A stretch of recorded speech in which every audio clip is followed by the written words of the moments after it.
It's going to be a tall order. Mike McDaniel says the Fins need to press on. I think it's important that, in all seasons, people avoid the noise, whether that's good or bad noise. And this is definitely the case where we have to use the effort and utilize the challenge of coming back after losing on last-second field goals 2 weeks in a row. And Teron Armstead has confidence in his coach. He's been the same. He's been unwavering. He's been confident. He's showing the reasons for the result so we can make the corrections and secure the win. Yeah, it's time for the Dolphins to get a win. And time for us to figure out how on Game Day Uncensored. The pregame show for real Miami football fans. Tobin and Solana with Omar and Beasley on AM 560 Sports, WQAM. FM 99.9 HD2 and always live on the free Odyssey app. Brought to you by South Florida Lexus dealers and the Lexus RX, the luxury SUV for those who never want to lose their edge. Experience amazing at your Lexus dealer. Going up. Sponsored by the free Odyssey app. Download it today to listen to us live or on demand. And by Edmore Sawgrass Chevrolet. Edmore Sawgrass Chevrolet is your lease return headquarters. Click EdmoreSawgrassChevrolet.com and see how you're backed by Morse when it comes to returning your lease. Ed Morse is a proud partner of the Miami Dolphins. And good afternoon, everybody. Welcome on in. It is Game Day Uncensored here, 560 WQAM. Brendan Tobin here with you alongside my co-host Alejandro Solana. And of course, produced by the great Dan Day, who you guys will be able to hear tonight on Game Day Uncensored post-game edition. Solana, how are we today here on this lovely Monday? We got a primetime game for the Fins, which normally isn't good. Yeah, I mean, what could go wrong, Tobin? Dolphins in the primetime slot, must-win game to save their season. Nothing could go wrong, right? Everything's going to go according to plan. It just describing it just makes me unbelievably nervous, just because anytime it feels like the country's watching, disaster strikes the Miami Dolphins. And honestly, they play. The thing that's heartbreaking about it, Solana, is they played good last week. They played a pretty strong game. They still can't beat Buffalo even when they play a strong game. So I think that's the frustrating part about it. We're talking, 3 games you realistically in a row could have definitely walked away with victories. You lose on last-second field goals the last 2 weeks, and last week a 61-yarder for a kicker that was legitimately struggling to make extra points. So, I mean, I really don't know what to think, man. I don't know what to think. I don't know where to feel. I wouldn't say my feelings are very confident. One, primetime games make me queasy with this franchise as it is. But 2, the Rams are playing a lot better, and I don't know if I don't know if we can get the Dolphins continually playing that clean, and that's considering the critical penalty at the end and a fumble on the ground. But where's your mindset at going into this one tonight? Yeah, so the question is, can they be consistent? And Tobin, the last couple of weeks, I've tried to be a bit more optimistic about this team with the return of Tua Tagovailoa, because even after the Arizona loss, the offense looked balanced, right? It looked like we expected it to look. Okay, what if they could go into Buffalo and shock the world? And you were kind of telling me, even if they did, you don't have too much confidence for this team to be consistent, to go beat teams that they're supposed to beat. And by the way, you're right, because they haven't shown you this year that they can. So I'm kind of approaching this one in the same fashion that I approached last week, which was I think the Dolphins will compete in this game. I think it'll be a close game, but can they finally close out a close game on the road against a team that is healthy, has won 3 straight, they've won 4 of their last 6, they have their weapons back? And my answer is I don't know. I'm not confident in it at all. Yeah, it's one of these things where if it didn't feel like the season already had a hex or a curse on it, I think I'd feel better. But it just feels like they just got some snake bite on them, man. It's just one of these situations where even the things where you can be like, that's pretty positive. That arguably was probably their best game all season. Just to lose to Buffalo again leaves a bitter taste in your mouth, especially the way that it went down, possibly having a mole on your defense to put Buffalo in position to win said game. I don't know. So you go into this one against LA, and it's like it almost feels a little bit like the Seattle game, minus the fact that you have your starting quarterback back. But like even in that one, we were like, I think the Dolphins can hang with. Look at the names. Look at the names the Dolphins have. Look at the names they have. And just that was kind of the first sign all year of the Dolphins like really, really playing below their capabilities. So I think if the Dolphins play like they did last week, they will absolutely have a shot to win this game. It's just a matter of, can we trust them to go out there and do that a couple of weeks in a row? And especially Solana with the big question mark of, is Tyreek Hill going to play? Yeah, and look, I don't know. I don't have a good feeling either way, Tobin. I mean, I'd like to imagine he's going to suit up, but the way that they kind of snuck this onto us, mid-practice Friday, we didn't even really know what it was until the injury report came out. Then we find out, according to reports, that Tyreek injured this wrist back in training camp, I believe, or a preseason game. I can't remember which one. Joint practice, I think. Joint practice, right?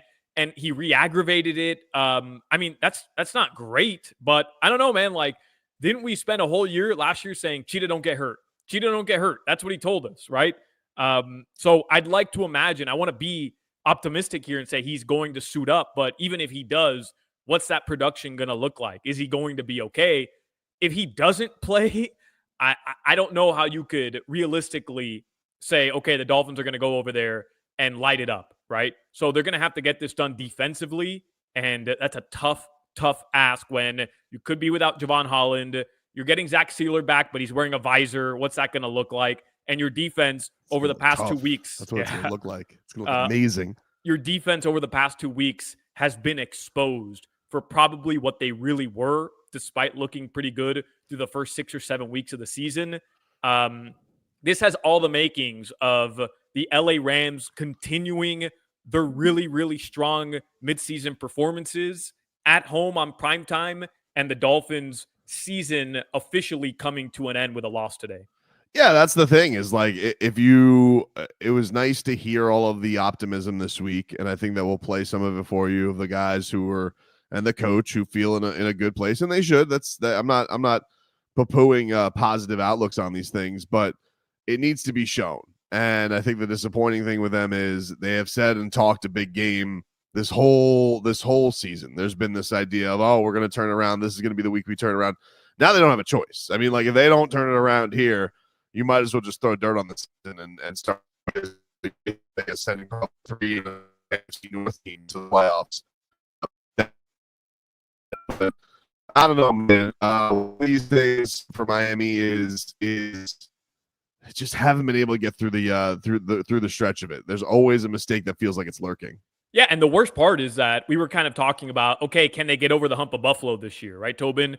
That's the team that we're kind of going to judge them against, but how are they going to compare to the Chiefs and the elite, the Ravens of the AFC? And we haven't even been able to have that conversation this year. It's great that they played Buffalo well on the road last week, but they still lost self-inflicted wounds again, keeping them from finally getting over that hump.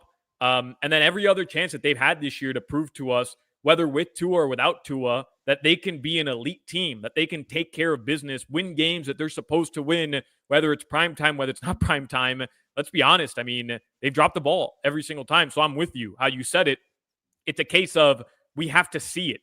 So anybody who thinks we're being Debbie Downers coming into this game by not, just automatically expecting an easy dub, let's be 100% real with what the product has been this year and why nobody should be expecting a Dolphins route and why it's fair to be hesitant to expect them to go on the road and win a game they haven't been able to win in the Mike McDaniel era.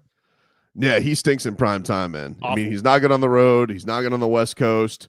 He doesn't seem like he's very good against guys who he's McDanieled with, where he's got some kind of relationship with.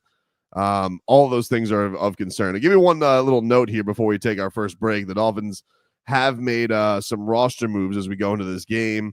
They are activating officially River Craycraft off IR. They are signing Neil Farrell to the active roster, so he's back for today. Austin Jackson has been placed on IR. We knew that he was not going to play today, but he's going to at least miss 4 games now. They have elevated long snapper Tucker Addington. Yes, that's a real name. And Jackson Carman. So there you go. The Dolphins beefing up with some offensive linemen you never heard of to take the place of Austin Jackson.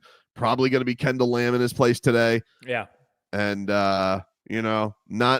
it's been tough because the offensive line has played well and has been pretty durable. He's been one of the more durable guys, especially since the first 2 years of his career. So for him to be out is a bit of a blow there, Solana. Well, it's perfect Dolphins this season because you talk about a hex on this team, or at least it feels that way. And for the first 6-7 weeks of the season, we're just ripping Greer a new one every chance we get about the offensive line comments. And you know what? We kind of have to eat it, or had to eat it, because over the last 2 games, when they've been healthy, the offensive line has looked a little bit better, Tobin. Like, it hasn't been a weak point on the team. Is that fair to say? It hasn't been a weak point over the last 2 weeks in Arizona versus Arizona in Buffalo. I've heard this argument from people and saying that we have to eat it, and I would like to make 2 counterpoints to that. Okay. One of them being it's all dependent upon every week that Teron Armstead goes out there healthy, and 100%. By my count, we have a half a season to get through. Second of all, the other thing is they laughed at offensive line depth, and the offensive line depth behind them is very, very much a mystery. You never got Isaiah Wynn back. So I'm going to hold back my apologies if we get to the end of the season and they were somehow able to make it through with the best offensive line in the league. Then I will tip my cap to Chris Greer. However, that seems like a fool's move to go out there and praise Chris Greer for giving me 4 weeks of good offensive line play. He deserves no praise. All I'm saying is the way that we were ripping those comments, the way that we were ripping Greer up and down every chance we got because of the offensive line. Let me be clear here. There's plenty of reasons to go after the general manager, but the offensive line seemed to be number 1 on everybody's list. And right now, it's not number 1 on the list of concerns for this team. But with that being said, Austin Jackson going to IR is brutal, bro. That is brutal. And I'm a big Kendall Lamb guy, mostly because his name is Kendall, and I'm from Kendall. I'm the mayor of Kendall. So I lean into the Kendall Lamb fandom. No, but he actually has been like serviceable over the past couple of years. Yeah, so he's a pro. I mean, he wasn't on that play where Tua threw the worst interception you've seen in your life, wasn't he? Was that week 2? Was that the Buffalo game? Yeah. But that game was toast, anyways, man. That game was toast. Right. But yeah, I mean, it's just brutal right now to lose now, like an anchor on your offensive line. It just it plays into everything we feel about this team, which is curse season.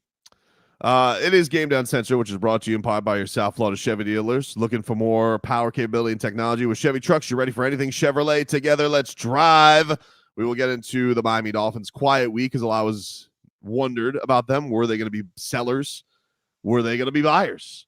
What did the Miami Dolphins do at the trade deadline? A whole lot of nothing. Was that the right choice? We'll get into that as Gameday Uncensored rolls on after this. WQAM broadcasting live from the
who never want to lose their edge. Experience amazing at your Lexus dealer. Also sponsored by the free Odyssey app. Download it today to listen to us live or on demand. And by going up. Sawgrass Buick GMC. No matter where you lease your vehicle, bring it to Edmore Sawgrass Buick GMC, your lease return headquarters. It's all a part of being backed by Morse. Click EdmoreSawgrassBuickGMC.com, a proud partner of the Miami Dolphins.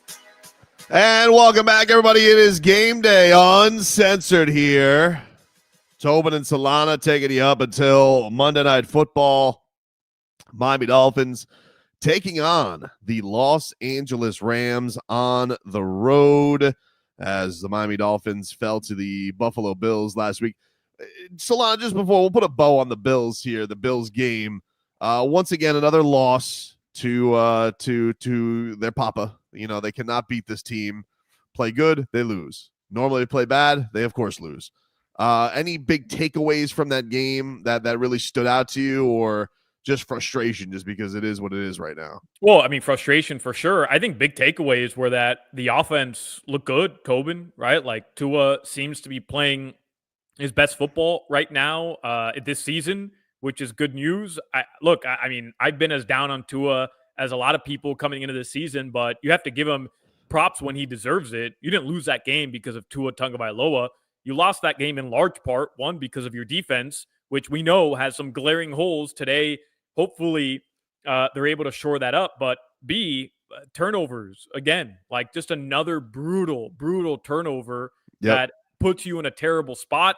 And then untimely penalties. In the past couple games, it's been your boy Julian Hill with the offensive, with the false starts and the holding penalties. This time, let's go. You're gonna throw some more money that you're definitely not gonna win on? I mean, I have to. You got to stick with tradition. Yeah, it's probably a bad idea. I might throw it on him and River Craycraft. The Jordan Poyer penalty was just it was disheartening, man. Yeah, convince me this guy plays for the Dolphins. I would love, give me evidence this guy plays for the Miami Dolphins. I would love to know it. That he has not come here, and he's like, if by some miracle the Buffalo Bills win the Super Bowl, which is a ridiculous statement, they've never done it. But if they were, tell me this guy's not getting a ring because of his contributions to the Buffalo. He's contributed more to the Buffalo Bills this year than he has to the Miami Dolphins. No joke. What are the 3 plays you remember him by this season as of right now, Tobin? What are 3 plays? Because I have 3 off the top of my head. Hurting Jalen Phillips, like literally hurting Jalen Phillips, taking him out, hitting him in the knee, and forcing him to go have another surgery in 2 years. Brutal. He dropped an interception in the end zone against Arizona that would have given the Dolphins literally the opportunity to win that game, and then giving Buffalo a chance to go down the field and win the game with a 61-yard field goal. Those are the 3 plays of Jordan Poyer's Miami career that stand out to me. Yeah, and he got his hand stuck in somebody's face mask. That's right. Do you have another one, Dan Day? No, that was what I was saying. I mean, he even tried to play it off that he wasn't doing a face mask, but he just couldn't get his soft cast off the guy's face against Jacksonville. No, he has been a 100% disaster, especially you look at the Dolphins, you know, Deshaun Elliott, what he's doing in Pittsburgh has been pretty decent. Yeah, I get it. They flirted with him for a couple of years, but oof, it has not been a good Dolphins tenure for Jordan Poyer, that's for sure. Which will lead us into this, Solana. So they did nothing at the trade deadline. There was some fodder from the great Drew Rosenhaus, who's in a way kind of the Dolphins shadow GM because of how many Dolphins have been on Chris Greer's docket since Drew Rosenhaus being a local guy. He had said that the Dolphins, as of a few weeks ago, were still making calls to improve, but that they definitely were not quitting on the season. And one has to ask, do you think that's the right move? I don't exactly know if the Dolphins had an ace up their sleeve as far as, hey, this is the guy we deal that gets us a ton of value, but they keep basically everybody. They didn't make any deals. They just kind of stood pat, which a lot of teams did. Cowboys similarly. A lot of these teams that people were kind of circling around like buzzards. Does that make sense to you? The Dolphins did nothing, or do you feel like they should have just called it on this season? Well, I don't think they're going to make the playoffs this year, so I wouldn't have been upset with them kind of punting on the season. But Tobin, you're the one that pointed out to me last week, like no matter what happened in Buffalo, no matter what happened, you don't see Chris Grier losing his job, or you see Chris Grier keeping his job at the end of the season more than you see him losing his job. Yes. And if that is the route that Stephen Ross is going to take, then I completely understand why the Miami Dolphins are trying to salvage this season, right? If they're going to use Tua's injury as a way to run it back another year with Greer and McDaniel, then I get it, man. Like, they're not going to trade away some of their top talent because they believe they're close, and they're not going to use potential future draft capital to improve a season that seems impossible to salvage. So I think standing pat, again, with that context, was the right thing to do if you're the Miami Dolphins. And also, it was a pretty quiet trade deadline all around. Like, there wasn't any splash moves. It's not like a team that's ahead of you right now in the standings made any sort of massive move outside of the 2 wide receivers in the AFC East, which as of right now haven't really made a difference anyways. So, I'm not surprised the way it played out. As an aside, there were reports today that Xavier Howard, former Dolphins cornerback, is working out with the Bengals. So it's possible their defense has stunk. So possible that he may land in Cincinnati. This was Mike McDaniel discussing the trade deadline earlier in the week. Here was the Dolphins head coach on where they stood with their moves. There was a couple conversations we had, both about people reaching out to us and different possibilities, inward and outward. And I think the action was that there was no action. That in itself, I think we I think we believe in the roster and want to see guys come through a tough time, and I think that's really what that was executed, and nothing more than that. Thrilling. What did he say? What? Something, I don't know. He said he was saying the action was that there was no action, which is like, what? Anyway, gotta love that guy. But yeah, I by the way, just to think, like, my theory on it is with Chris Greer and Mike McDaniel keeping their job is, one, I do think that Stephen Ross does like those guys. I think that there's a little bit of harmony. I don't think it's gonna make anybody happy, by the way. I'm not saying I agree. I don't have intel. I'm just a dot connector of what this guy typically does. All right. And I look back at the last 2 coaches that he's fired. He only fired Adam Gase because Adam Gase didn't want to tank. Okay. He didn't really want to fire Adam Gase. But Adam Gase, being the bozo that he is, was like, man, go coach the Jets. And of course, he floundered and was terrible because he was a bad coach. So not surprising. He made a terrible professional decision. The Flores thing, I was genuinely, that's the most surprised I've ever been by a firing by Stephen Ross. Yeah. But the thing is, he thought he was getting Sean Payton and Tom Brady. So unless Stephen Ross has like the Belichick card up his sleeve, I really don't think they're going anywhere. I don't think that there's a move that he's going to go with these guys unless he's got like, I'm bringing in Bill Belichick just to show I'm an owner and I can reel him in. Like, that to me is the only way these guys lose their gig. Otherwise, I don't know. Probably is going to be, the move will be like everybody keeps their gig. Maybe they bring in a new director of scouting or some bull bleep like that, and Mike McDaniel gives a play calling. Yeah, I think the Flores thing caught us all by surprise. If we go back to that, I mean, the Dolphins missed the postseason that year, but if you remember, that's the year that they won. Was it 7 of 8 or 8 of 9 to end the season? Either way, like, yeah, they went on that crazy win streak, which is what they're going to try to replicate this year. I don't know, man. Like, that surprised me in the sense that Stephen Ross kind of showed you, hey, I'm not cool with this. I'm not cool with being close, but not close enough. And I thought this year, him coming out and saying, hey, I think we should be competing for the Super Bowl. I think we're Super Bowl contenders, proves to me that he's tired of this, whatever this is, whether or not Tua was hurt, whether or not there are legitimate excuses to why the season kind of got turned upside down. Bottom line, Tobin, I look at it from the perspective of, you put Chris Greer in charge for a rebuild. He's gone through 2 head coaches. You have nothing to show for it after 5 seasons. And that takes you to 24 years without a playoff win. I understand where you're coming from, but at some point, doesn't Stephen Ross have to say, enough already? I'm getting old. I'm trying to put together a team. I am putting all my resources into a guy that hasn't been able to do anything other than get to a postseason for 2 years, but not actually win a game that matters. So I wouldn't put it past him to part ways with both of these guys. I wouldn't put it past him to part ways with Chris Grier. The question then becomes, you start this circus again. You keep a coach, you have a GM, and we've done this already for a decade. We've done this. You're going to do the move where, like, even if they did this, where it's like, oh, Dayball's for sure getting fired by the Giants, and you're like, oh, he worked with Tua in college. Let's bring him in as offensive coordinator. Mike, you still run the team. Like, there'll be some half-ass move. It doesn't typically work. It's just, for me, I'm one of these where I'm like, I think I'm leaning towards he's going to end up doing nothing. Now, to be fair, if he wanted to, totally deserve. Like, look, you guys made me hand out all these contracts, and like, look where we're at right now. Nowhere close.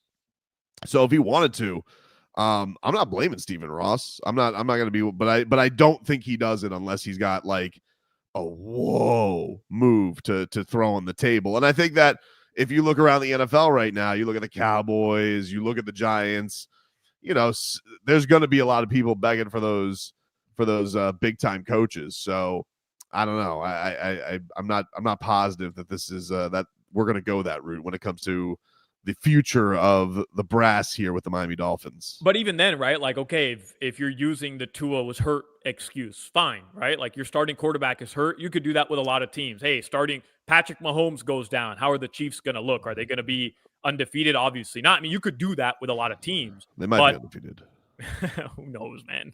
Won by a blocked field goal. Ridiculous. Are you getting scared, by the way? A little 9-0. I mean, are you a little scared? I'm scared. What are you talking about? They never lose. Why would I feel good about they very clearly have a deal with the football devil. Are we rooting for Buffalo next week? Is that what it's come to at this point? Like our saving grace 72? It could be another week. Don't be ridiculous. But man, in my opinion, the biggest indictment on Grier and McDaniel, both of them, is the fact that they look that bad without Tua. Like for we could do the contracts stuff. We could do the 24 years without a playoff win. We could do the 5 years now under Grier where they haven't won a playoff. And now I think it's going to be 6 years since that 2019 season where they tanked. We could do a lot, the defensive issues. We could do the depth on the offensive line, on the defense. Like, we could do all this stuff, right? Where he continues to shell out money to players who aren't available. I mean, there's a long list of stuff that we could go through where we could criticize Chris Grier. To me, the number one thing is the fact that you had a quarterback who, okay, you paid him. We both agree he deserved that contract in terms of what the market was dictating, but you didn't have a backup plan that wasn't just suitable, but one that was at the very least could make you look competent on the field. And if I'm Stephen Ross, that to me is unforgivable. Unforgivable that you chose Skylar Thompson, who looked like a deer in headlights, the one opportunity he got after you had him in your system for 3 years. 3 years. Not only that, but I think Bevel came out this week and he had said that when both Skylar and Snoop are healthy, that there's going to be a competition for that, which is crazy. Like, so Skylar Thompson's been here for 3 years, and you're like, oh, well, actually, and I'm not disagreeing with the decision, by the way. I'm for it. Like, Snoop Huntley he didn't look great, but he looked better than Skylar Thompson did. But I think that just shows you like where they are even at with him as far as believing in him, where they went from, and how that one game just soured everything so badly.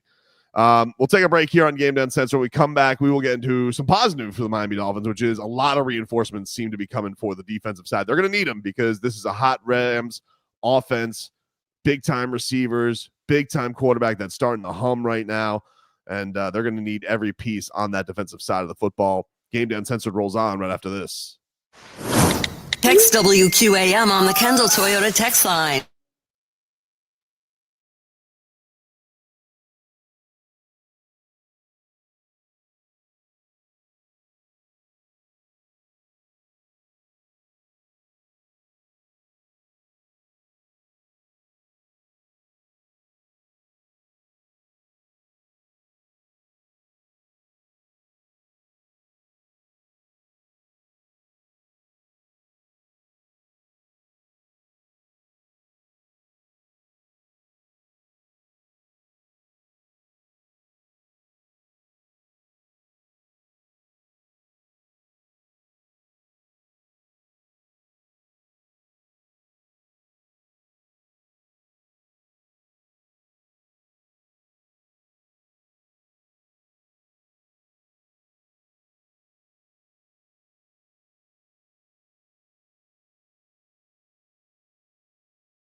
On AM 560 Sports, WQAM, FM 99.9 HD2, and always live on the free Odyssey app.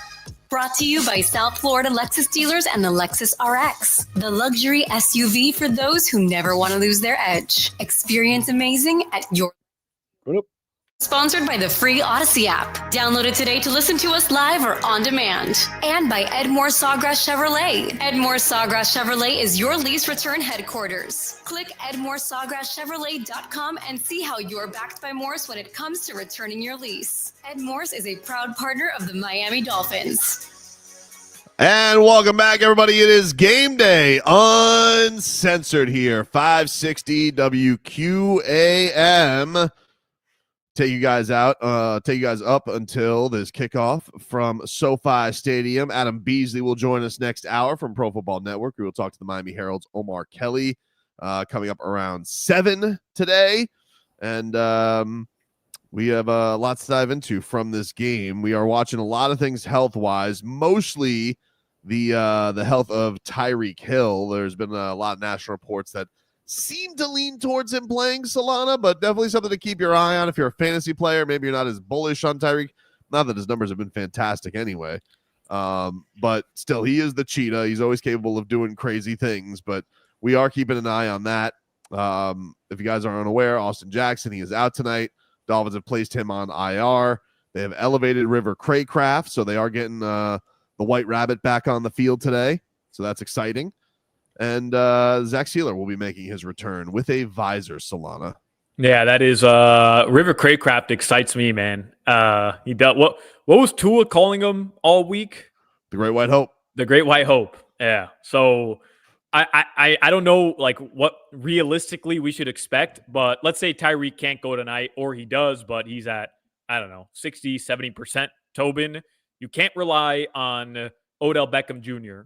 And outside of Jonnu Smith, who has come around this year over the past couple weeks, and Jalen Waddle, who finally did something versus Buffalo in the fourth quarter. Didn't do the waddle, though. Didn't do the waddle. He didn't just get in the end zone, though. He had that big catch earlier in the drive as well on 3rd and 9. It's tough. You look at his box score because his box score has -4 yards because the last play. That's a tough one for Jalen. How many people had Tua over passing yards? Had it only for Waddle to run back 24 yards. I know that play didn't matter, Tobin. Like, we're nitpicking if we're angry about that play because you have to go 75 yards or whatever it is, 65 yards to win a game. But what the hell was that, by the way? I don't know. What the hell was that, man? Like, just throw it to Tyreek or Achane and just pray? Like, is that what that was? Just throw it short and pray? I don't know, dude. It was not exactly Commander's Hail Mary-esque, that's for sure. Did not feel good watching that all go down. Zach Sealer, this was him earlier in the week speaking to the media. He says that he will be wearing a visor for the rest of his career after his orbital bone fracture. Yeah, I'll have a visor on for my wife the rest of my career. And she's right, though. I mean, I'll be honest, I don't want to go through something like that again. As frustrating as a visor is, remember in COVID, we had the visor and the face guards. And like getting your stance, you start sweating on it and everything, and it gets tough. But without the lower face, the COVID guard, whatever that crap was, it's a lot better. Just the visors.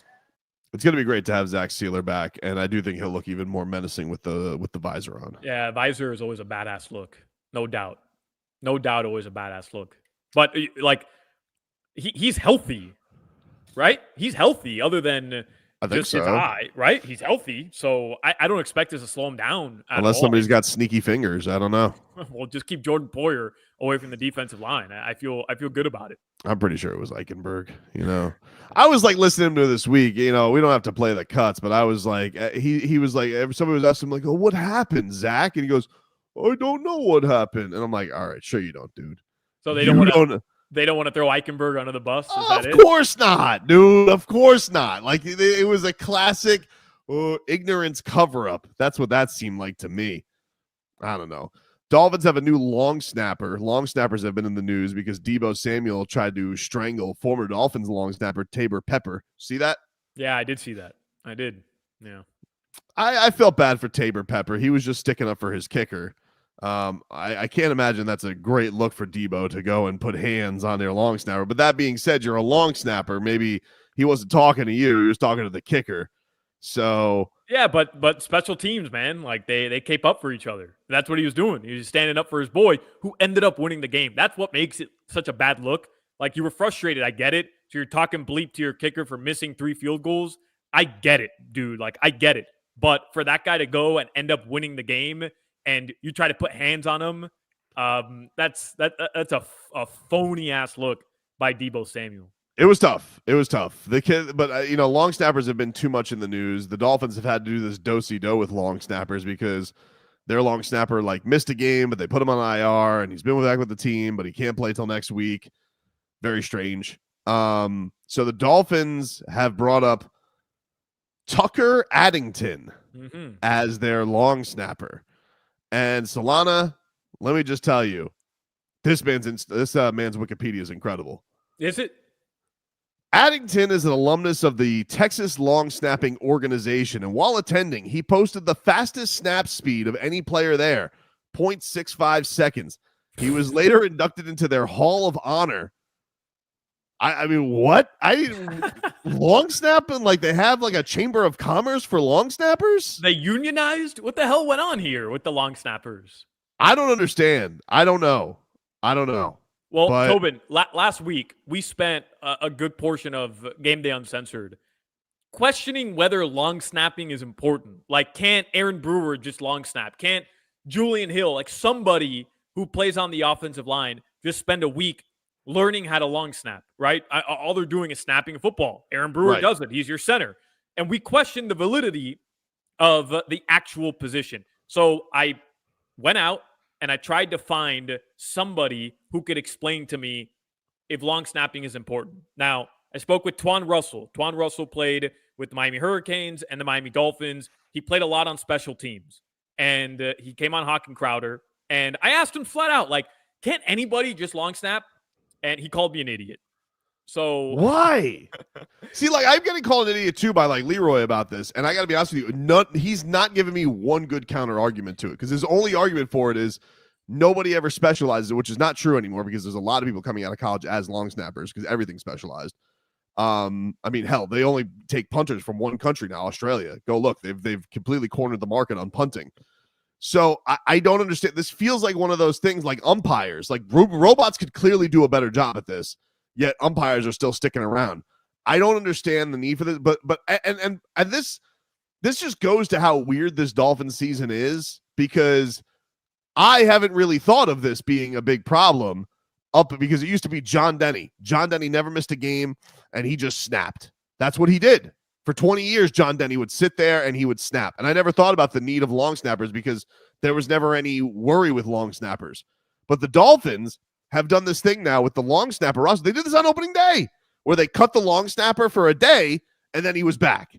And then all of a sudden he was he's going on IR, but they have to bring up a new long snapper. So there's always a long snapper finagling move. So I've never really thought of this as being a thing up until the Dolphins having to do all this roster flexibility to have somebody to just snap a football to the field goal kicker and punter. If anything, I think this situation right now proves our point. The Dolphins so much think little of the long snapping position. They don't want to have 2 long snappers on the 53-man roster. I get it, by the way, okay? You have Blake Ferguson. He's going to be back next week. They don't want to spend another roster spot on the long snapping position, but they think so little of this position, Tobin, that they got a guy off the street, cut him after 2 games, and now we're signing a guy who's apparently the board of long snapping union in the United States, but he's only played in 6 games in his NFL career. You're giving him way too much credit. You gave him all of the United States. No.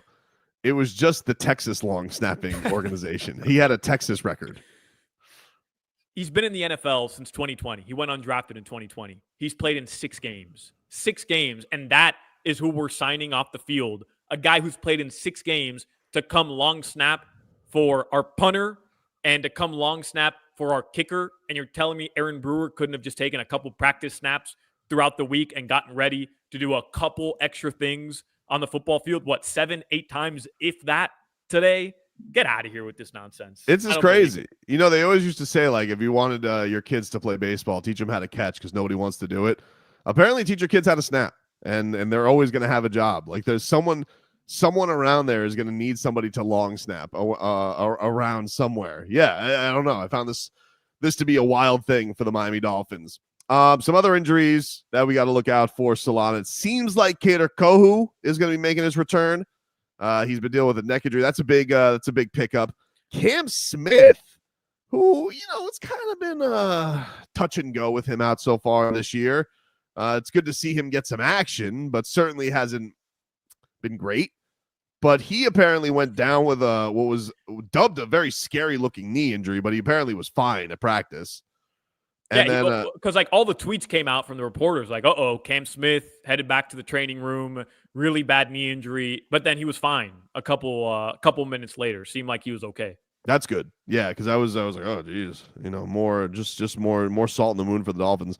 And then we don't quite know on Javon Holland yet, though it seems more optimistic, which is great news. Yeah, I mean, look, you can get all the help. You need all the help that you can get in the secondary. Bro, I was looking at Stafford's numbers over the past couple games. During this 3-game win streak, he's thrown for 730 yards, more than 730 yards, 6 touchdowns. And if you don't get pressure, guys back. He's got his horses back. Yeah, he does. If you don't get pressure on him, he'll dice you up. He doesn't have to get out of the pocket. He'll stay in the pocket. He will dice you up. And we know right now getting pressure on the quarterback isn't exactly the Dolphins' forte. No, I mean, I guess the only thing you could look at as a positive is he can't run, and the Dolphins have had a lot of trouble with the mobile quarterback. That's been a big issue for them, and so you have a situation here where, all right, this guy is a perennial pocket passer, but he's seen it all. Like I don't think you're going to go out there. I don't think you're going to trick Matthew Stafford. This guy is as veteran as they come. But the big thing is, yeah, they have looked. People are kind of. It's tough to get a read on the Rams, but shocking, they have their 2 top receivers back out there. So long as Puka Nacua doesn't punch anybody in the face, then they should be in pretty good standing as far as putting up numbers. Zach Sealer being back, though, to me is huge. It really is. Like we were talking about it earlier. I think you need to be able to get to stat. I'm not saying you need 6 sacks or whatever, or get to him 9 times like the Patriots did Caleb Williams, but you need to be able to just get up in this guy's face today. Because if Stafford has all the time in the world and you're praying that Kader Kohu, Cam Smith, whoever, Kendall Fuller, because you know Jalen Ramsey revenge game, he's trying to play it down. You know Jalen Ramsey revenge game today, like he's going to handle his business. Okay, well, that's going to leave Cooper Kupp, who looks really good, or Puka Nacua, one of those 2 guys, wide open because they're going to cook whoever's on him. You can't let Stafford just pick you apart like that. We'll take a break here on Gameday Uncensored. More to come. We got Adam Beasley joining us next hour. Back with more on Gameday Uncensored after this. Football coverage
Miami, WPOW HD2 Miami, WKIS HD2 Boca Raton, an Odyssey sports station. Powered by Anajar and Levine Accident Attorneys. Call 1-800-7473. That's 1-800-747-3733.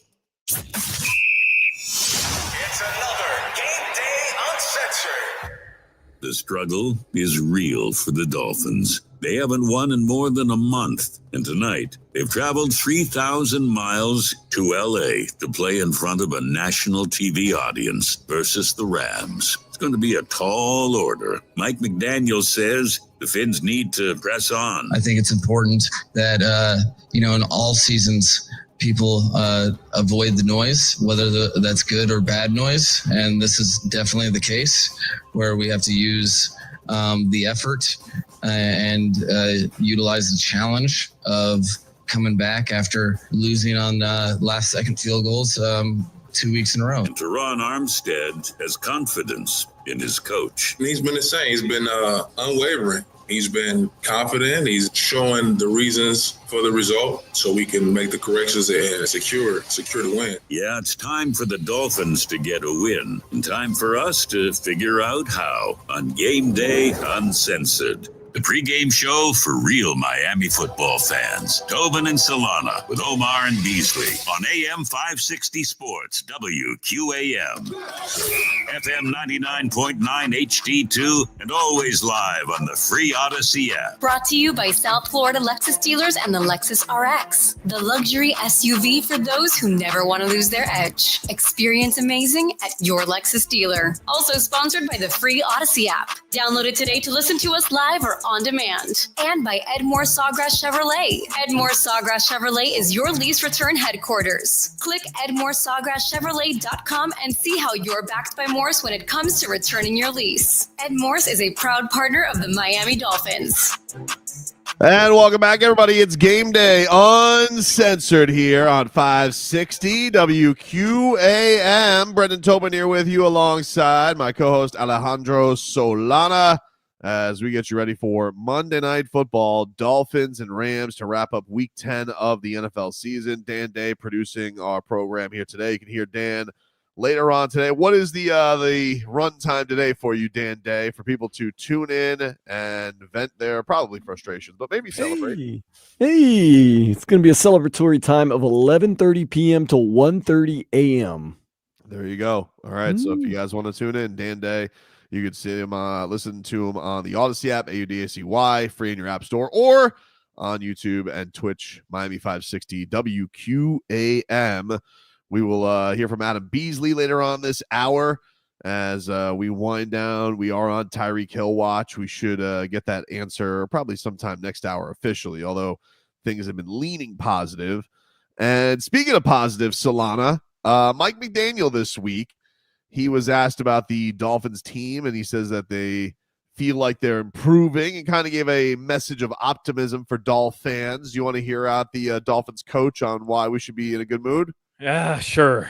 Let's do it, Tobin. All right, prepare. Here is Mike McDaniel.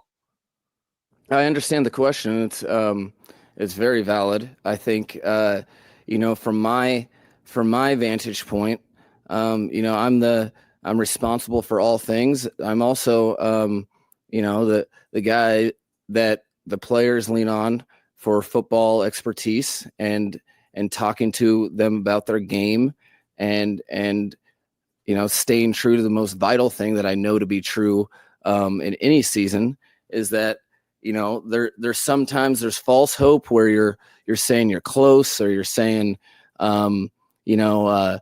things will get better. I live in real hope, which is how are people's games getting better? Are we getting better? Does that mean it's up to standard or that losses are acceptable? Absolutely not. But vital to football teams having success in any NFL season is that they master that the art of getting better in the noise, and don't confuse noise with just losing. Noise is also, it's very loud when you're winning, and sometimes you can have that. You could be sitting at 6-2, And if the ball isn't getting better through all the noise, I don't have real hope. My hope is real because the football that I'm watching and detailing is improving. And I think the team is focused on trying to have a game where they feel like their brand of football was mastered. Whew. Don't do that to me again, Tobin. Why, dude? What do you mean? That's I blame a long you. Message. I blame you totally because you tell me that McDaniel is pitching a bill of goods, right? He's pitching some sort of optimism, and there was nothing optimistic about what he just said there. He's watching the football, and it's getting better. I mean, yeah, but it's not translating to wins. We could be 6-2. Yeah, but you're not. And in my lifetime, I don't remember you winning a playoff game. Not totally McDaniel's fault. Obviously, been in 3 years. But I mean, well, no. Man. He says it's easy to get lulled in by false hope. He has real hope. But I don't think anybody ever thinks they have false hope. Everybody who thinks they have hope, they always think it's real hope. Nobody ever thinks they have false hope. Nobody ever does. Like, that's crazy. No. I know you guys probably, I know I can already see you guys rolling your eyes. You think, he's got fault. No, I'm seeing ball get better. Yeah, except for the balls that keep going on the ground. So he's got real hope, and we're getting fooled with false hope is essentially the message. Okay. All right. So explain that one to me then, because I don't understand that one either. I don't know what that means. We have false hope? Yeah, because we have $250 million invested into guys who can't get the football. Mike McDaniel. Yeah, and also 6-2 is not that great because there could be noise at 6-2. It's not that great because the noise can still be loud at 6-2. I would sell my wrist to be at 6-2 right now. If Tyreek Hill could have my wrist, he could have it if the Dolphins were 6-2 and not 2-6. 6-2. I mean, that wouldn't be fault. That would be real hope. That would be real hope. What? What are we talking about here, dude? That's what he does, though. He just rambles. He does. He just keeps going. Rambles, yeah. That's not even the end of the answer. You want the rest of it? Nope, I do not. And come on. I all right, fine. All right. Come on. Let's see. Where we got to go? Let's hear the man out. More than anything, I think I've said it before. I don't. It's not easy. Having no control but full investment, and if you're a fan, today's miserable like the day before until you have a win, right? That's true. Today is the most important day of our season of our lives because we have work that can dictate the terms of what everybody wants, and as long as I see guys in whatever noise continue to embrace and take their individual efforts and their collective efforts to another level to get it right, I think that's what gives me absolute hope and vigor with this team, because that is real too. I think guys are determined, and I think they know that they're while each individual can't control whether or not it's a win or a loss, they can control how they are working to individually and collectively. And today will be the first day on the field with that as we progress through the week, and hopefully dictate what happens on Monday a little bit on Wednesday or Thursday, whatever day it is. Mike McDaniel, Tobin, here's what he needs to do. And look, I hope I genuinely like this dude. I do. I really do. I don't wish him any ill will on the sidelines. I hope he can turn this season around. If he's back next year, I'll support him. Okay. I want to preface all this, but if this football thing doesn't work out, Tobin, Mike McDaniel has a calling, and it's not on an NFL sideline. It's the pastor of a church. It's the rabbi of a synagogue, because this man has an art of rambling and putting people to sleep.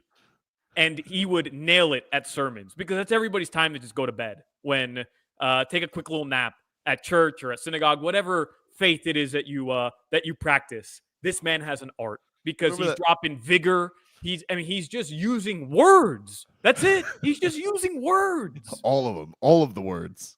Just all of the words. You remember do you remember the viral clip? I don't know. Maybe you were a little too young for it, Solana, but do you remember Mario Lopez speaking to Miss USA and was asking her about the importance of maps? And she just was like, and they're such as, and maps, they don't have maps. And I'm like, maps Such to your heart.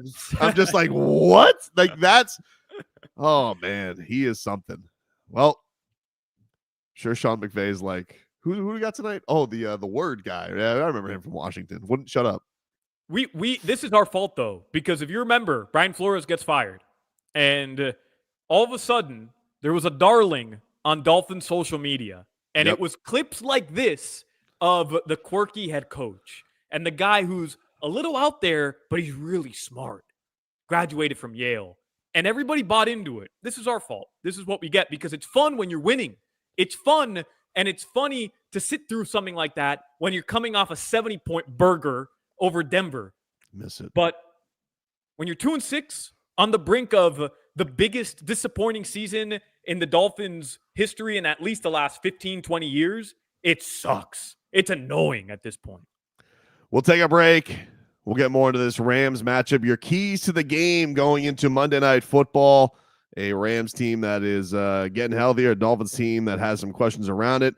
The Dolphins, a lot of stakes on tonight. False hope, real hope. They need this one if they want either. We're back with more after this. WQAM broadcasting live from the Ed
who never want to lose their edge. Experience amazing at your Lexus dealer. Also sponsored by the free Odyssey app. Download it today to listen to us live or on demand. And by Edmore Sawgrass Cadillac. When it comes to returning your lease, Edmore's has your back. Edmore Sawgrass Cadillac is your lease return headquarters. Click EdmoreSawgrassCadillac.com. Edmore's is a proud partner of the Miami Dolphins. And welcome back, everybody. It is Game Day Uncensored here on 560 WQAM. We're going to get to some keys to the game, which are brought to you by Doral Hyundai. At Doral Hyundai, choose from over 1,300 new Hyundai models in inventory like the Tucson, Sonata, and Palisade. Remember, when it comes to Hyundai, the great deals are at Doral Hyundai. But before that, Solana and Adam Beasley going to join us later on this hour. Jeff Darlington of ESPN had just tweeted out that they're going to air tonight an interview with Tua. He says, tonight on ESPN's Monday Night Countdown, ahead of Miami's game against the Rams, Tua and I sit down for his first extensive one-on-one interview since returning from injured reserve. We get deep on everything. I appreciate his candor and perspective, and I think you will too. You interested in that? You interested in hearing more insight from Tua? Yeah, I don't know. What I imagine the concussions and everybody's reaction will be part of the conversation, Tobin. But every time Tua's spoken publicly, outside of like post-game pressers or practice cuts, hasn't he been spicy? A little spicier this year? Like he tried to take out Brian Flores earlier in the year. Even a year ago, he had words for RC.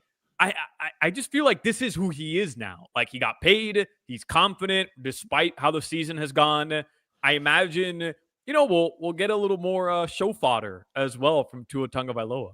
By the way, don't think Tua, I didn't notice last week you dropping your first snap as I sat on my couch eating my chips. Mm-hmm. He's a shortstop, though, Tobin. He's a shortstop, dude. He's a shortstop. He's got hands. Listen, I love you, dude. I'm a big Tua fan, but God, that was funny. Yeah. Funny's funny. The week after you have this entire rant about your hands, you're like, I got these shortstop hands. Sack. First drive. First snap, you drop the ball. And by the way, it was a good snap. So you can't even blame that one on AB. He can't blame it on AB. He can't. Don't do it. It's his fault. I'm going by it. Look, I've been putting the blame. You know me, I'll blame Eichenberg for anything. All right. I'll blame Eichenberg for global warming. I've been blaming this guy for people's bad snaps now for 5 years. And it appears that the only common denominator is him. Mm-hmm. Because everything hits him right in the hands and he can't seem to grasp onto it. But what do I know? I'm just going to sit on my couch, eat my chips.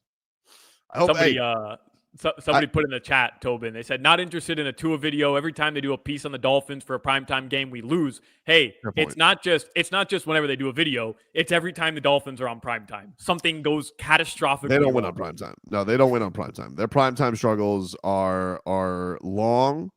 I was going back. I did a dive on it, Solana. Somebody had pointed out, and I missed one because I completely forgot that this was a primetime game, I guess just because the team went on to suck. So I thought, why would that be a primetime game? But, they always lose. They lost this year. They've lost both of them. They lost to the Titans. They lost to the Bills. They lost last year. I counted playoffs in this. They lost to KC. We know about the Monday Night Meltdown. They lost to Philly. They did beat New England last year. I had completely forgotten that was a Sunday night game. New England, week 2. Remember, that was Tom Brady night, I believe. They did win that game. But Black Friday, too. Black Friday, though, Dan Day, was a 3 p.m. kick. I don't count that. It's a 3 p.m. It was the only game on. It was the only game on. The caveat, Black Friday does not count. Tim Boyle started, and it wasn't after sunset. I'm sorry. I don't count it. Somebody tried to squeak that argument into me just because it was branded a Thursday night football game on a Friday. It is not a primetime game. It has been stricken from the record.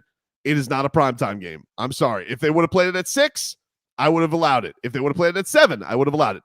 3 p.m. kick post-Thanksgiving just for marketing and Amazon is not a primetime game. I'm not counting it. But even if it is, because I believe it is, Tobin, the caveat to all of this is the Dolphins suck on primetime unless they're playing Tim Boyle.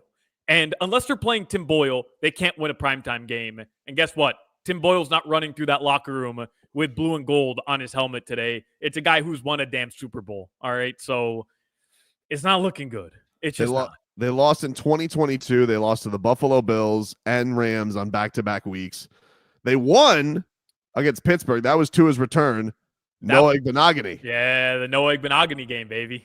We, of course, know week 4, Tua got concussed that season against the Cincinnati Bengals. No bueno. Nope. Not good. I mean, they're not good. So I think by my official count, I have Tua in the Mike McDaniel era at 2-7 and Mike McDaniel in total at 2-9. If that's my unofficial count, you guys want to count Black Friday? Okay, we'll give them 3-9 and 3-7. Both not good. Christmas Eve last year against Dallas? Not late enough in the day? I don't think that was Dan. I think that was a 4:25 start. Yeah, it's just a Sunday night or a Sunday afternoon game. No, it was a Saturday afternoon game, I think. Was it Saturday? Yeah. Huh. Not a prime time. That doesn't count? Nope, doesn't count. Sorry. Prime time is very I'm counting playoffs, Thursday night, Monday night, Sunday night. Not branded games. They have to kick off at night. That's prime time. We all know what prime time is. I'm not making up crazy rules here. The last primetime game, I remember the Dolphins surprising everybody. This was the Flores era. This was part of that 7 of 8 to end the season, or 8 of 9, whatever it was. Remember they played Baltimore at home. It was week 9 or week 10, Thursday night football, and Tua played in that game. He was injured, and nobody knew. Right, he came off the bench, and they ended up winning that game. Javon Holland played his ass off as a rookie in that game, and they ended up beating Lamar Jackson and the Ravens. It's 21-10 or something like that. That was the last primetime game. I remember the Dolphins putting work in. They dominated from start to finish. Yeah, they were going to get that was a year where that game in particular, I remember all the headlines. I think Dave Hyde had a column that called Lamar Jackson the homecoming king. It was all about Lamar Jackson. All about Lamar Jackson. I don't know if it was just because Lamar Jackson was awesome. He's a South Florida guy, or people were trying to lure him here because there was still some contract stuff, but he had a column. I believe ESPN had a column. It was all about Lamar Jackson. And Tua came off the bench. He won that game, and then he won a Monday night game that year against the Saints. Ian Book was the quarterback. So, that was a good year. And then his rookie year, of course, the only one that I have is the Fitzpatrick Miracle, which made me look like an idiot. So I hate that game. The point is, he doesn't have a lot of primetime success. If you guys want to quibble with me about what a primetime game is or what a primetime game is not, even though I think it's a pretty clear definition of what a primetime game is, the record's not very good at it, dude, and especially under Mike McDaniel. And yeah, that has me a little bit worried about tonight. Sorry. It's not just that they've lost, though, Tobin. It's that every time they play in one of these games, something goes wrong. Something bad happens to the Dolphins in this slot. There's one thing to lose the way you did last week, which is you play a good game against a good team. The Rams are a good team. They're as hot as anybody right now in the NFL, outside of Kansas City, I guess. But it's one thing to go there, play a good game, lose. It's another thing to get the doors beaten off of you, A, or B, suffer some sort of major injury, which always seems to happen in these games. You're just hoping tonight that neither of those situations occur, but there's a pretty bad track record and precedent here for something going wrong. All right, we will a man who always has a good track record, Adam Beasley from Pro Football Network. We will talk to the man Bees and get his. He always shows up in prime time, unlike the Dolphins. We'll take a break. Back after this. Football coverage on WQAM.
Uncensored. On AM 560 Sports, WQAM. FM 99.9 HD2, and always live on the free Odyssey app. Brought to you by South Florida Lexus dealers and the Lexus RX, the luxury SUV for those who never want to lose their edge. Experience amazing at your Lexus dealer. Also sponsored by the free Odyssey app. Download it today to listen to us live or on demand. And by Edmore Sawgrass Buick GMC. No matter where you lease your vehicle, bring it to Edmore Sawgrass Buick GMC, your lease return headquarters. It's all a part of being backed by Morse. Click EdmoreSawgrassBuickGMC.com, a proud partner of the Miami Dolphins. And welcome back in, everybody. It is Game Day Uncensored here, 560 WQAM, getting you ready for Monday Night Football. Dolphins and Rams. Adam Beasley, Pro Football Network, joining us here on the program. What's going on, Bees? Guys, it's always weird to talk to you from my house, but that's what we're doing tonight. So let's go. Covering from the Parkland Bureau. You're just going to be sitting there watching snaps, eating your chips, dude. You know, it's do not criticize. Just remember, it's a lot harder than it looks. It's a lot harder than it looks. Yeah, hey, look, I've been trying to snap the ball to my son. He's in flag football. I get it, Tua. I get it. It's tough at times. Oh man, let me tell you something. When you watch 7-year-olds try and do shotgun snap, you want to talk about one of the most challenging things in sports. I had to go to a coach and I'm like, hey, under center is legal in this league, right? And it was like it was basically me like telling him, hey, there's Martians out there. You could just see the look on it, like he hadn't read the rules, and then he was just. God bless anybody who coaches kids, though. I mean, I know it's a challenge.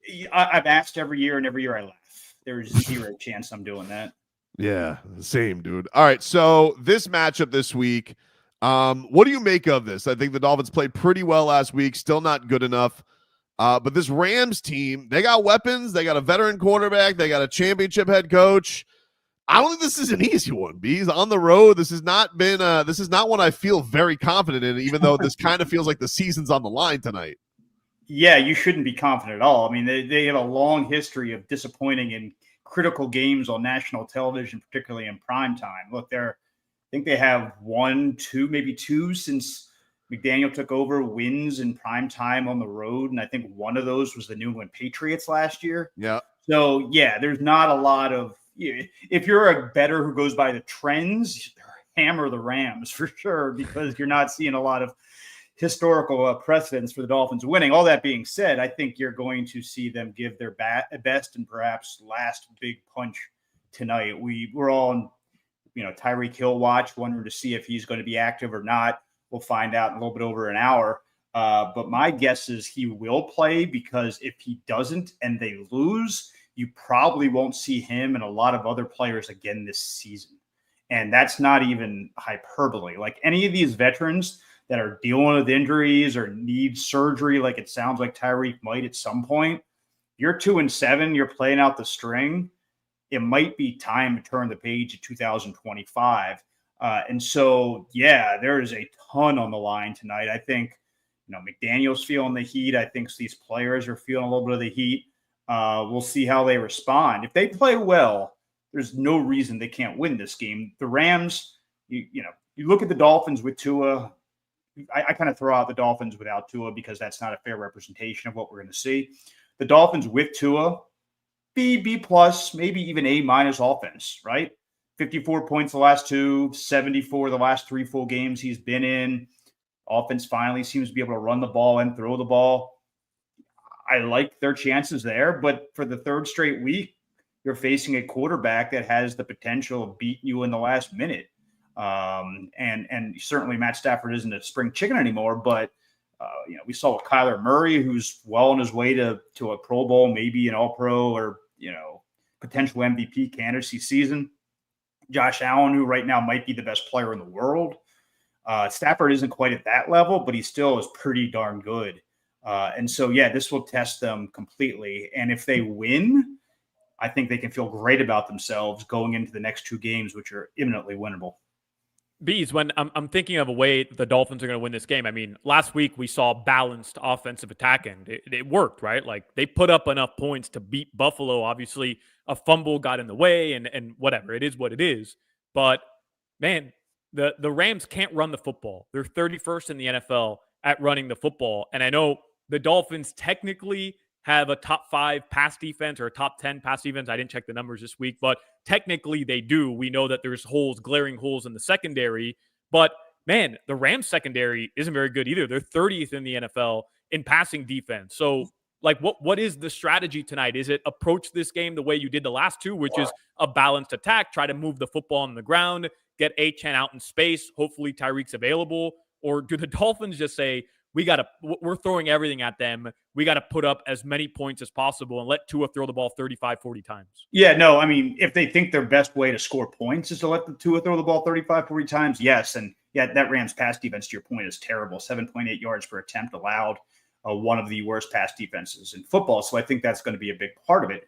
But really, look, this Rams team, at this point, Matt Stafford, Puka, and maybe 2 or 3 other options in the passing game. Cooper Kupp, we'll see how he does. I mean, maybe, but this isn't some high flying team. It's certainly not the Bills that we saw last week.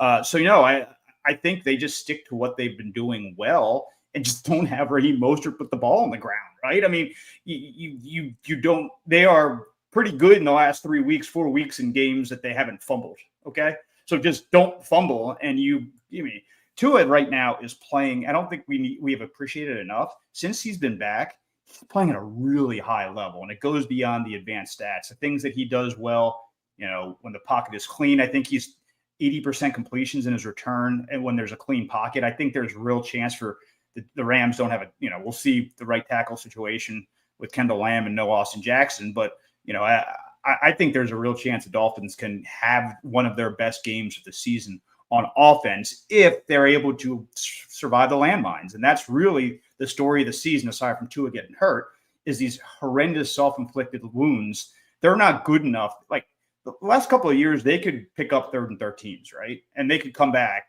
I don't really see that so much now. They have to stay on schedule, and we'll see. But I do think that they will show up tonight. The question is, will it be enough? And if they can handle those 3 guys on offense I mentioned, I think they can. Yeah, that's an interesting thing, because they've definitely gone from a team. They used to feel like they were the team that struck fear in the hearts of defenses. Now they're kind of letting defenses dictate the terms, and they're showing they can have more patient drives. You think there's a level, though, of any importance to them getting teams back on their back foot of Tua just being like, nah, we're still going to, go after you and hammer you? Or do you think this is just the way of the team now, of longer drives, run game, mix it up? Every once in a while, we'll get a chunk play to Tyreek Hill, but those he's got Hill, Kevin Harlan calls are like a thing of the past. Yeah, I wonder if McDaniel's kind of shook a little bit. I wonder if he's lost confidence. You look early on and 3-step drop, put your foot in the ground and let it fly, Tua. And we believe that we're going to win those matchups. And again, I know teams have played a lot of, too high safety and, all these things to take away the Dolphins' deep threats. But it's not like the Dolphins are the only team to see too high, right? I mean, other teams figure out a way and they're still aggressive and they still play their game. So I wonder if he's in his head a little bit and he's not really 100% confident in the way that he was 2 years ago. And look, again, it's not great that you don't have your right tackle tonight. It's the blindside blocker for Tua. But beyond that, if Tyreek's in, they're going to have everybody, right? They're going to have everybody in a game that is their season. Like, I don't think we can overstate this. I think they have PFN's got a playoff predictor. I think they're at 12, 13% to make the postseason. It's almost certainly going to be as the 7 seed, right? You look at the field and you can probably, unless the Chargers collapse, it's probably going to be those 6 teams or the top 6 seeds right now. And so there's 4 or 5 teams fighting out for one spot. And here's the thing. The Dolphins are only 1 game back in the loss column from that 7th seed. So you can really, they're next to opponents, and the Jets are trash and the Browns are trash. They really only have, after tonight, 3 really hard games left in their schedule. You win 2 of those 3 games and you take care of business, you're absolutely in the playoffs. Again, this is the 2024 Miami Dolphins we're talking about. Nothing's gone to plan, but I understand. I didn't agree with it, but I understand why they weren't sellers at the deadline, because they are invested in this core and they believe that there is a path for them to do the things they want to do. That'll probably include another first round game in a cold weather venue in either Kansas City or Buffalo, right? If they get there. But I think after a 2-6 start, they go to Buffalo and play well with all they've been through. You're not going to crush them as much as you would have if it was a 6-2 start, then you collapse and you lose in Buffalo. I think they'll get credit for showing some heart. Bees, is there something to build on, though, with what Waddle did at the end of the game in Buffalo? I think, it's easy to say, oh, he caught a touchdown, Waddle's back, right? Like, it's easy to do that. But even before that, he had a big reception as well. Whether or not Tyreek plays tonight, I feel like this has to be a big Jalen Waddle game because he hasn't had the type of impact that I think a lot of people were expecting him to have this year. Part of that was Tua being out. I realize it. But is this one of those games if Tyreek can't go, obviously Jalen Waddle has to step up. But even if he doesn't, where this could be the one where Waddle finally has a breakout performance this year? Yeah, I mean, if your best receiver is having wrist issues, which probably makes it challenging to catch the football, a smart coach would say, hey, look, we've got this other $22 million a year wide receiver out here. Let's throw him the football. And I'm with you. I think they need to make they've spent the last 8 days preparing for this with hope. They've been scheming up ways to get Jalen the ball. But yeah, 100%. Like, he is talent-wise one of the 15 best wide receivers in football. There's no doubt in my mind that he's got that ability. For many reasons, they've gotten away from him. But yes, 100%. You need to see the best of Jalen Waddle the rest of the way out. He's on pace for career lows in everything, like everything. And I'm sure it's not sitting well with him. I don't want to hear the excuse post-game if he has 4 targets and 2 catches for 23 yards that, hey, they were playing a lot of too deep. I'm tired of that. I'm tired of that excuse. Figure out a way to get it done. Get him the football. It doesn't always have to be 18-yard deep posts. It can be a lot of different ways to get him the ball and just see how it goes. And my guess is they will. But you're 100% right. Whether Tyreek plays or he doesn't play, he has to be a big part of this game plan tonight. How much do you think, like you mentioned Mike McDaniel, and just like, is he shook at all? Because it's interesting, at the end of that game, they decide not to go for 2, which I don't have a huge problem with knowing how much time was left. But I do feel like Mike McDaniel a year ago, there's no question he's going for that. Well, let's just figure out. And again, I am all for advanced stats. I am all for pressing the envelope. I hate punts, like anything on the plus side in the 50, unless it's 4th and 25. There's little downside from going for it, right? But you do have to think about it this way. And again, if it was under a minute when they scored, 100%, I'm pushing that button. But what was it, like a minute 40? Like a minute 40. It was like a minute 40. And so what you do in that situation then is you give Josh Allen a minute and 40 seconds of 4-down play. And that's the thing, is that like you tie the game there and you only have to win 3 downs. But if you go ahead, if you get that 2-point conversion, you go ahead, you've got to win 4 downs against a guy that he was lights out in the second half, as always, against the Miami Dolphins. So I get it. It really makes it like a minute and 40 time. All you need is a field goal. Time's really not that much of a factor. And let's be honest, they made a 61-yard field goal. Okay, with the assistance of your own safety. Yeah, exactly right. So yeah, it's not like they would have won the game even if they had gone for 2. But I agree with you that he might be second guessing himself in ways that he wasn't early on in his time here. And look, losing sucks, man. It has to take a toll on you psychologically. The dude doesn't sleep. I mean, he's got all the weight of the world in his shoulders, and things are going like crap this year. And it's on him to figure out how not to go like crap anymore. I don't think he's in real danger of getting fired, but if the bottom falls out here and the locker room turns on him, maybe things get really, really tight for him. So I think more than anything, he just takes on such, and you can tell him when he talks, he takes on such an ownership of responsibility for the fan base, for the organization that pays him, for the players, to do his job as good as humanly possible. And the truth is, he has not done that in 2024, and I think he feels it. Bees, to that note, we had an interesting conversation on Hockman and Crowder earlier this week, and I just want to get your thoughts on it, because Hawk was of the opinion that Tyreek is looking around the NFL, and not just with Kansas City. It's easy to do the KC thing, but even in KC, he's looking around the NFL. He's saying, I was voted the best player in the NFL. Even in a game in Buffalo where I had my quote-unquote best game of the season, my stats were pedestrian compared to what Tyreek Hill is capable of doing and what he's on the record of doing in this offense over the last 2 years. And at what point does he say, what am I doing here? Like, what am I doing in a situation where it's not just the losing, but I'm not being maximized when I know what I'm capable of towards the last couple of years, 3, 4 maybe of his career? Do you think that the relationship between Tyreek and not necessarily McDaniel, but just the organization has the potential of being on the outs? And again, this doesn't have to do with today's game in particular, but just in general, do you think it's close to there where Tyreek might say, hey, I got to go somewhere where they can get me the football? Yeah, he's got 30 million reasons not to do that. I get your point, and I'm sure, on some level, he's insanely frustrated, We've all seen, no wide receiver in the history of the game had back-to-back 1,700 yards. If he gets 1,000, it's a good comeback, right? If he gets 1,000 this year, and he has, I agree. But the Dolphins went out of their way to give him what he wanted in the summer, and that's that guarantee of next year.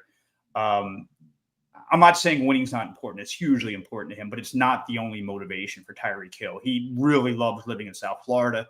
His family is here. This is where he wanted to be. I don't know if an 8-game stretch, whatever, is enough for him to write that off. We've asked him a ton of times, and every time his answer is, I tell Drew not to trade me. So I get it. He's not the first superstar to have a rough season. Okay. He's not. I mean, these things do happen. Look, you go back and look, and I think it's instructive. You go back and look at some of these Niners seasons before they got Purdy, and it was Jimmy G, and he got hurt, and the season went in the toilet, completely in the toilet. So it's not. There's a precedent for what we're seeing here. And I think the players somewhat understand that. And this sucks to say, but there's a light at the end of the tunnel. There's 2 months of this season left, right? And if they lose tonight, as I said, you probably won't see Tyreek Hill again unless, he wants to give it one more try next week. But if he needs surgery, which Rosenhaus last night in Channel 7 really seemed to suggest he does, the season could be ending pretty quick, right? It really could, which to me, I wish the trade deadline was 2 weeks later, right? It would have made it a lot easier for the Dolphins to move on from these guys. I don't think it would move on from Tyreek, but some of these guys, Calais, Tehran, Mostert, some of these guys that might not be on the roster next year. It's just bad timing for them. We all need a win tonight, right? Every single person who covers, follows, even just checks Twitter is dying for something good to happen for this team because, 2021 was bad, but nobody thought that team was going to win the Super Bowl or make a deep playoff run. This has to be the most disappointing season since I started covering the team in 2012. Absolutely, man. I'm sure Stephen Ross, top among them. Well, again, and I've said this before, and I'll say it one more time. Would not surprise me at all if they're seeing hemorrhaging with the renewals for season tickets. Oh, I'm sure. It would not surprise me at all. And prices aren't going down, they're going up. And so Tom Garfinkel desperately needs a win, right? Everybody in the organization wants for them to come out on top tonight. We'll see if they can do it. He's Adam Beasley. Go follow his work at Adam H. Beasley, Pro Football Network. We always appreciate him stopping by Game Day Uncensored. Enjoy the games tonight, Bees. Enjoy your chips. And, my couch is ready for me, guys. We'll talk to you next time, man. Thank you so much. All right, no problem. We'll take a break here on Game Day Uncensored, get more into this Rams matchup, and of course getting Zach Sealer back, huge for the Miami Dolphins. Back after this. Text WQAM on the Kendall Toyota text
WKIS HD2 Boca Raton, an Odyssey sports station. Powered by Anajar and Levine Accident Attorneys. Call 1-800-747-FREE. That's 1-800-747-3733. It's another Game Day Uncensored.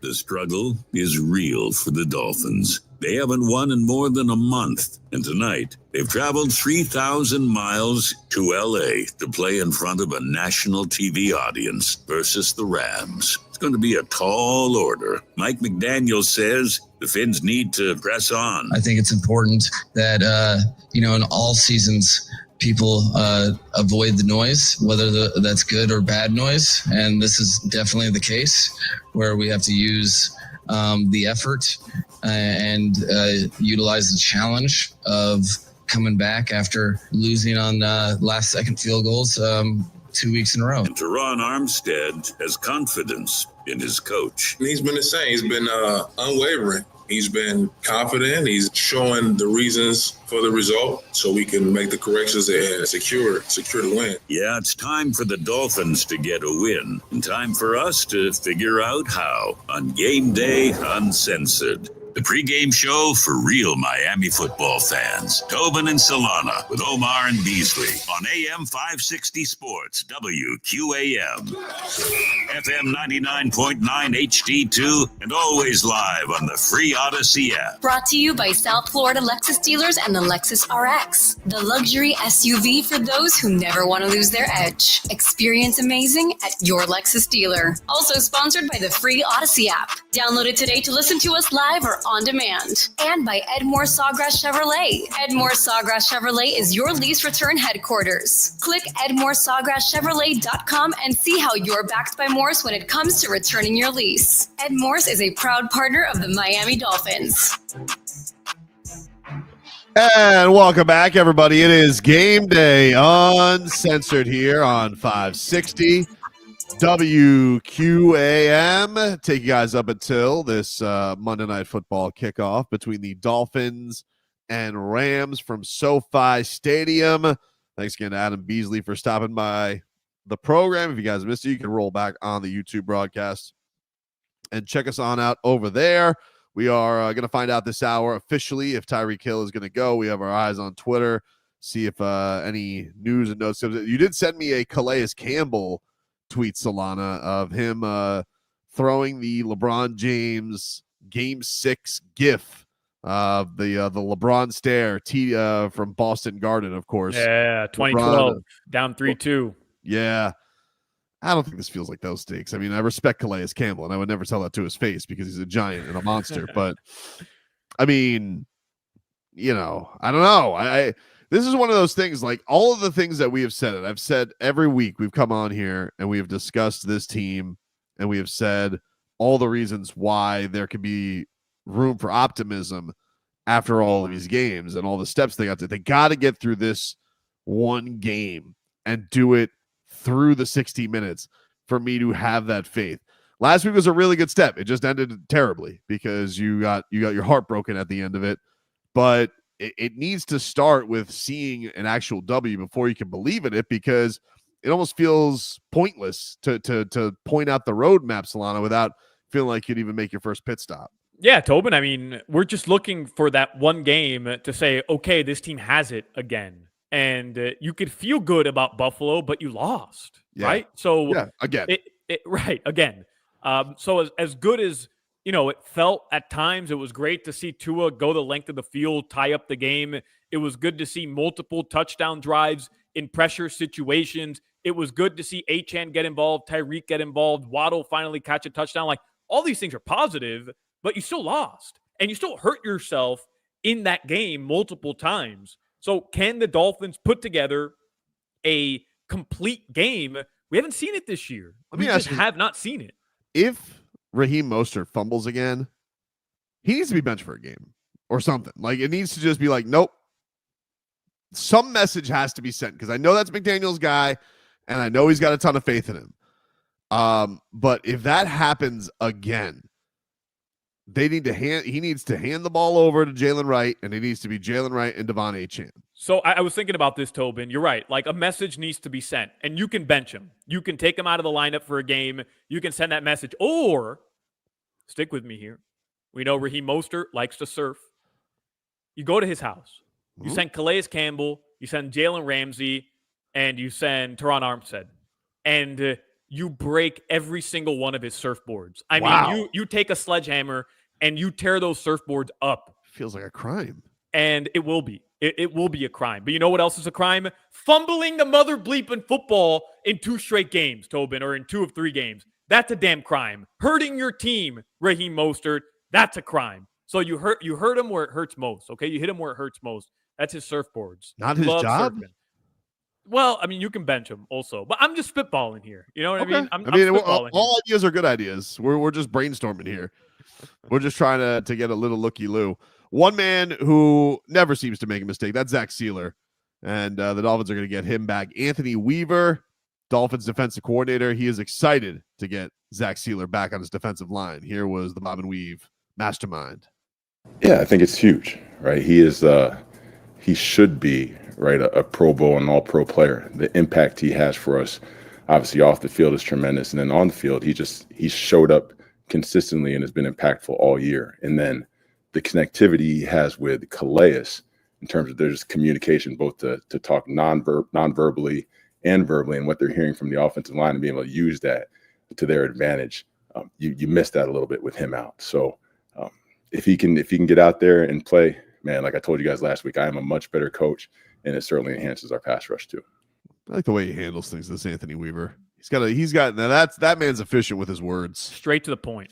Straight to the point, dude. He just gets to it. But yeah, man, I mean, that's definitely going to be a huge lift for this Dolphins defense. Not having him the last 2 weeks was a killer, and especially against the quarterbacks that they went up against.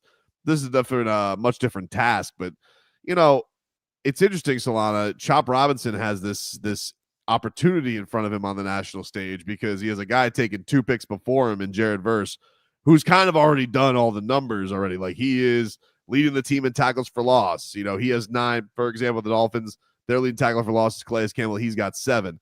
Jared Verse already has 3.5 sacks. Chop did get his first sack last week. It's a little anticlimactic because you still didn't get Josh Allen to the ground because he's a moose. Still counts, but I'm just saying it was a little. It lost a little something, you know. Yeah, it was. I get you. It was like getting your first major league hit on like a bunt. You know, it was. it just didn't hit quite the same. It's your first NBA points at the free throw line. Right. It's what it is. It's like it counts. It's on the stat sheet, but there's no highlight. I'm just hoping that, but I do hope there's a momentum from there because I do think that he has wreaked a little bit more havoc. He's just obviously looking for those numbers, but I think that the Dolphins, now this isn't a situation where it's like, hey, the Dolphins whiffed on Verse. He was taken before Chop Robinson. I don't know what he was on the Dolphins, but you're seeing a guy who's making an impact for them immediately. They had 7 sacks last week on Geno Smith. So it would be nice to see on the big stage, Chop Robinson be able to execute like that. And Tobin, you know, going back to the first hour where we discussed, was it the right move by the Dolphins to stand pat at the trade deadline? And had they not, right? Had they approached this trade deadline the way that, some people reported they would, Drew Rosenhaus being one of them, saying that they were actually active looking to try to bolster this lineup, where would they have gone? Well, the obvious one would have been defensive line, right? You're without Bradley Chubb.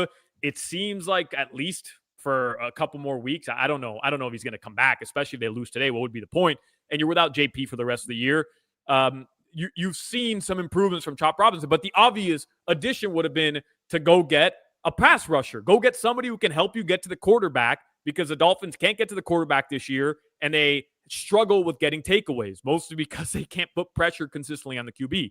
But one silver lining to them not doing that is the fact that you're going to get Chop Robinson way more reps, and he's going to continue to grow. And I think it's imperative for him to be out there. We knew when they drafted him, this wasn't somebody you could rely on 3 downs per drive. Like he wasn't there yet, but there's tremendous upside with him.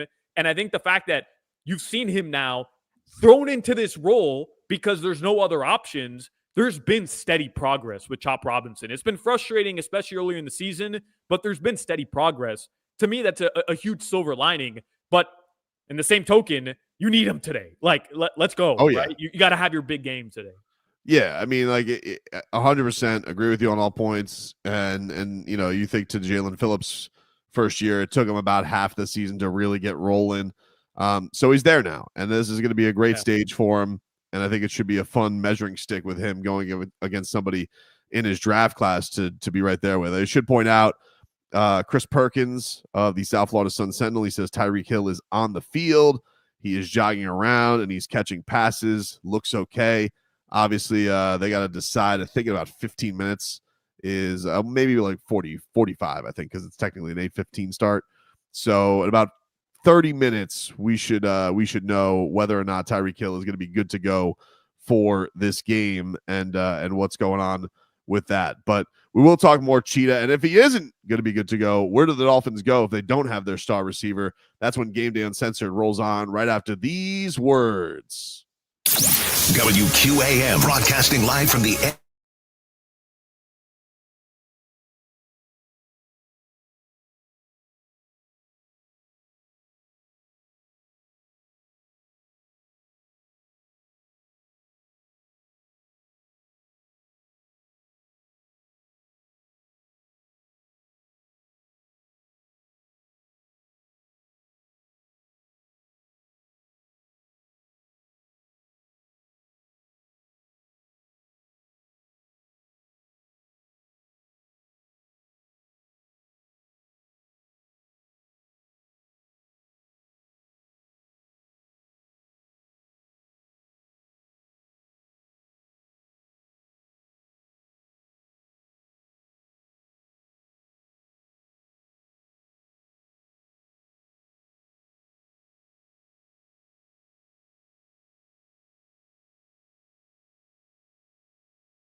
release. Ed Morse is a proud partner of the Miami Dolphins.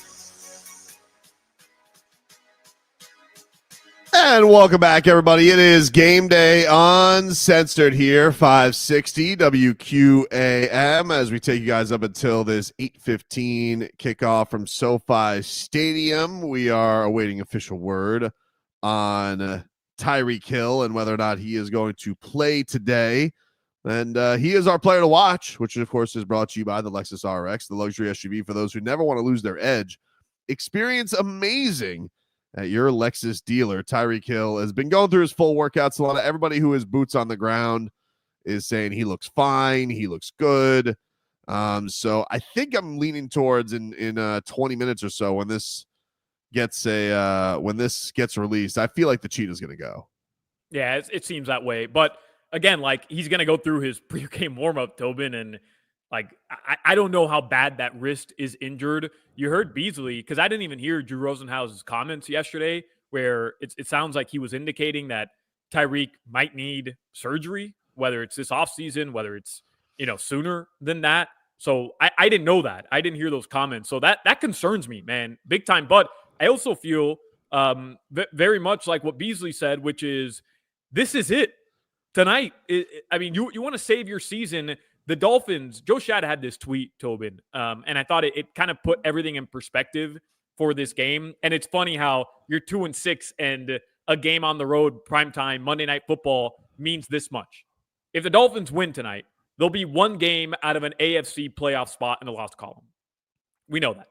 If the Dolphins lose tonight, they'll be in position for the 3rd overall pick in the next NFL draft. So as the lame cliche goes, it could go either way, right? It's either you actually salvage your season by winning today and put yourself in a position to at least have a chance. I'm not telling you they will, Tobin, but at least they have a chance.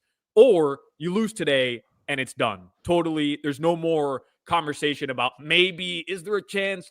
It's done. Yeah, I mean, like, look, it's well said. I mean, if you wake up tomorrow and you have fewer wins than the Carolina Panthers, I don't know what to tell you at that point. if that could just dawn on everybody there for a second. Like, you wake up today, you have fewer wins than the Patriots. Like, it's over if you don't win.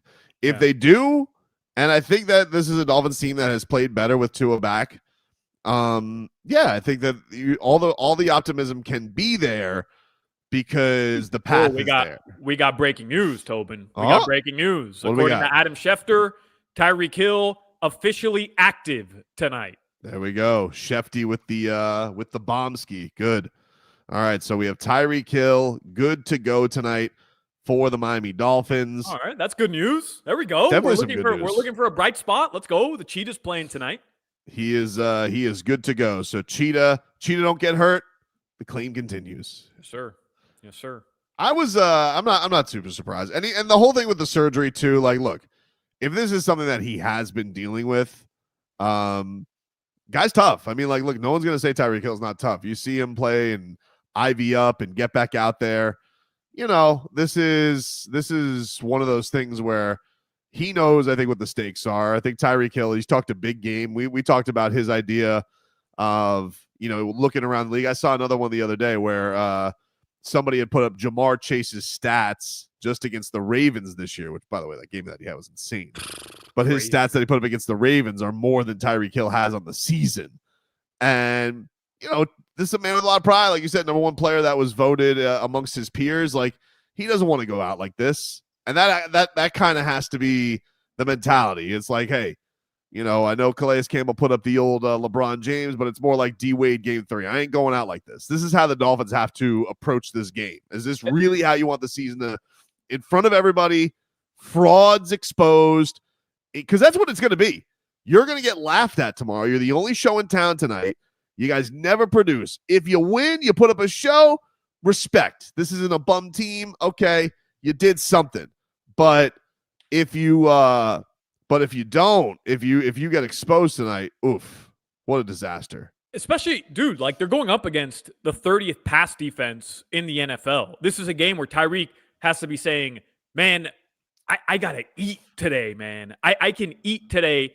And as much as, we're talking about Puka Nacua and Cooper Kupp. Imagine what, the Rams pregame show is saying right now, Tobin. The LA pregame shows are saying, Tyreek Hill's playing. That's not good. Jalen Waddle's playing. That's not good. This Dolphins offense has looked good. And Cheetah's poised for a breakout game. Like finally his big game of the season. Yeah, and that's cool and all, but we have two people who were on the Rams Super Bowl team from 2 years ago, so they can kiss my ass. Like they're pretty fresh off of winning it all. They're in house money time right now. They're in their house money era for the Los Angeles Rams. So you'll excuse me if I'm not dealing with their pain and their worry as much. You'd sell your soul. You'd sell your soul to be the Rams. I mean, what are you kidding me? Yeah, like what are we talking about? The Rams Jalen Ramsey is going to get a hero's welcome today. Odell Beckham's going to get a hero's welcome today. Welcome back, you're Los Angeles Rams champions. Yeah, great. What a burden it must be to be a Rams fan. Yeah, but Jalen Ramsey's downplaying it. He's like, this isn't about me. I don't know, man. Like, you don't feel a big Jalen Ramsey game coming back in LA? I'm sure he's got the goosies. I'm sure he's got some feelings for it. That's look, that was a team, I think, in a lot of ways. Like at Jacksonville, he came very close to getting to a Super Bowl, and that genius franchise decided to play Blake Bortles and not him. So he goes and then he wins a championship with the Rams. I'm sure there's definitely got to be some feelings of validation there. But I also think that I think there was a level of, hey, I'm leaving the Rams because I think I'm going to a better situation. And right now they are not in that. They gotta go take that. By the way, Tyreek Hill, this is from Adam Schefter. Tyreek Hill told Lisa Salters that he has a torn ligament in his wrist, but he's playing through it. So that is Cheetah giving a little bit more insight onto what's going on with his wrist tonight. Damn, that's not good. He apparently from Barry Jackson, Tyreek expects to play. He has a torn ligament in his wrist. Says the injury was re-aggravated when he was arrested, causing further damage. Huh. Yeesh. Oh, that's great to know. That's not great to hear. That is not. So Tyreek Hill saying that it was that the arrest caused more damage on it. He, of course, I guess the first report was that he first heard it in a joint practice with the Commanders. So, well, look, he's out there, and no one's going to give him the benefit of the doubt of, hey, he's playing through it. Like, people are going to want to see the Cheetah go do his thing tonight. And, if they don't, Solana, I think the thing is, like, who is that? Like, obviously, we looked at Jalen Waddle, who, has had a pretty quiet season. He gets in the end zone last week, doesn't even do the waddle. He has people do the waddle around him, which, I don't have a problem with. They weren't winning at the time, so he wanted to be more subdued. But, do we have the faith that Odell kind of looked more himself last week? Do we have faith in Jonnu Smith? Do we have faith in River Cracraft? Like, who's the guy you look to and be like, all right, this guy's going to pick up the slack for a banged up Cheetah? I've been tough on Jonnu. That's my guy, man. FIU, like, I love Jonnu. I had high expectations coming into this season with him, and it didn't start out great. But I think he's produced very well, Tobin. Like over the past couple games, you see what it is that you were hoping you'd see from Jonnu Smith. Do I have faith in Odell Beckham Jr.? I mean, no. I for some reason I have more faith in Julian Hill cashing in on your anytime touchdown prop, which is literally the most ridiculous bet that you continue to put in weekly, than I do Odell Beckham Jr. having a good game today. And I hope he proves me wrong back in LA, but we're being serious right now because he had a couple catches against Buffalo. None of them significant that we're expecting a big OBJ game. Like, come on, let's be real. We've seen 4 games of him already. Revenge game. They gave him a second chance. Well, he won a Super Bowl because of them. That's true, but he was good in that championship game. He was, and he was good in the Super Bowl until he tore his ACL again. He really was. I will say, you keep making fun of the Julian Hill touchdown. Like, he's come close like twice. He's come very close. And you know what he did? He fumbled the football, Toby. I know, it's tough. All he had to do was hold on to it and just roll into the end zone, and he fumbled the football at the 4-yard line. Why is this football team so bad at ball security? I don't understand it. Like, do they like have to be like high school kids where they're like have to carry the ball around the facility? Is that what needs to happen? Like, this Dolphins team and their turnovers has been such a damn problem this year and been so infuriating. with this. Like, I could accept it if Tua was going out there and he was throwing it willy-nilly like he's Jameis Winston or Joe Flacco. But the idea that, no, his biggest problem is catching snaps. Raheem Mostert's biggest problem is holding on to the football. Julian Hill, we have a tight end who has to play the most snaps because he's an amazing blocker, but he doesn't know the rules and he plays the game like he's John Bones Jones and is putting jujitsu moves on everybody out there. Like, it's so infuriating the way they're able to shoot themselves in the foot. I wish there was a prop.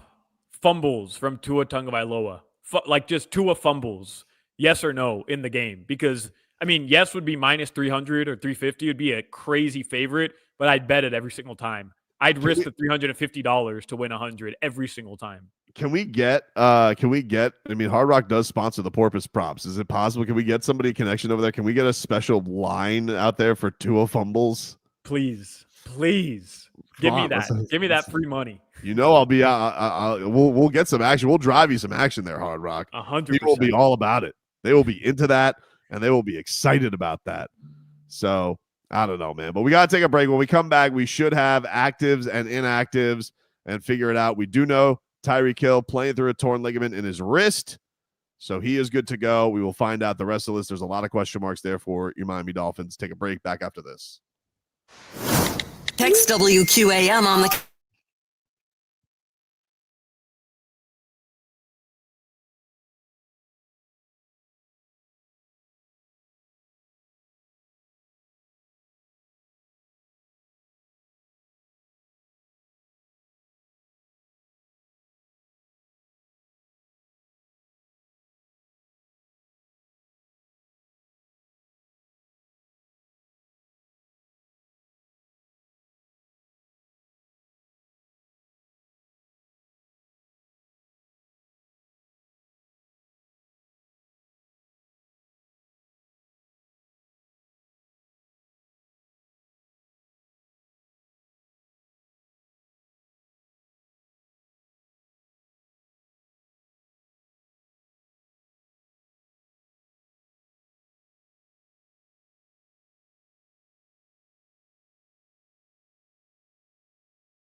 and always live on the free Odyssey app. Brought to you by South Florida Lexus dealers and the Lexus RX, the luxury SUV for those who never want to lose their edge. Experience amazing at your Lexus dealer. Also sponsored by the free Odyssey app. Download it today to listen to us live or on demand. And by Edmore Sawgrass Cadillac. When it comes to returning your lease, Ed Morse has your back. Ed Morse Sawgrass Cadillac is your lease return headquarters. Click edmoresawgrasscadillac.com. Ed Morse is a proud partner of the Miami Dolphins. And welcome back, everybody. It is Game Day, Uncensored here, 560 WQAM. Omar Kelly going to join us next hour. We will talk Miami Dolphins and Rams with Omar. We are awaiting the entirety of the actives, inactives. We should get those in about 10 minutes or so. I believe they officially have to be out. And those are brought to you by JM Lexus. In South Florida, when you think football, you think Miami Dolphins and Miami Hurricanes. But when you think Lexus, think JM Lexus. Well, right now, we've got it all for fall. Tyreek Hill is going to be an active player today. He is playing with a torn ligament in his wrist. And so that is good news for the Miami Dolphins there, Solana. Well, I mean, it's good news, but it's also bad news. Like, it's great that he's playing tonight. You love that the Cheetah is going to, he's going to gut it out and he's going to be out there and play. But, I mean, the fact that he has a torn ligament in his wrist isn't, I wouldn't classify that as good news, Tobin. That sucks. They need him, dude. How would you like to hear if he wasn't playing tonight? Yeah, no. I'm with you. I'm just saying, like, that's tough, man. That's tough because, look, I was just looking at the schedule and, we're kind of under the assumption that this is it right here, right? You throw the kitchen sink at the Rams today. You throw everything. That's what Calais Campbell's telling me. Yeah, everything you have at the Rams. And then you got the Raiders at home. There's already a line for that game. The Dolphins 7-point favorites at home against the Las Vegas Raiders. And then they'll play the Patriots the following week at home also. I'm not doing win, loss. Like, I'm just saying those are two winnable games, Tobin. Are you with me there? Those are two winnable games? I am, but I want to laugh just for a second because did you see Colin Cowherd? This is going viral right before kickoff tonight. Yeah. That Colin Cowherd today was he was talking about Monday Night Football. This is always funny when somebody tries to get like a little too cute with their analysis of the game. Like, you don't have to have a take on everything, right? And so he's doing the he's doing the breakdown, and he asks his co-host there about Dolphins and Rams, and he goes, "Is Wilkins playing tonight, or is he on injured reserve?" And he goes, I don't know. The actives haven't come out yet." Well, you can wait, but it's going to be a week later because he plays for the Raiders now. Yeah. You're going to have some tough time finding Christian Wilkins. I don't think you're going to get any info on that, Colin. So... it's all right. What do you expect from a guy who one time did a whole rant on who's Bam? Oh, Bam, Bam, Bam, Bam, Bam.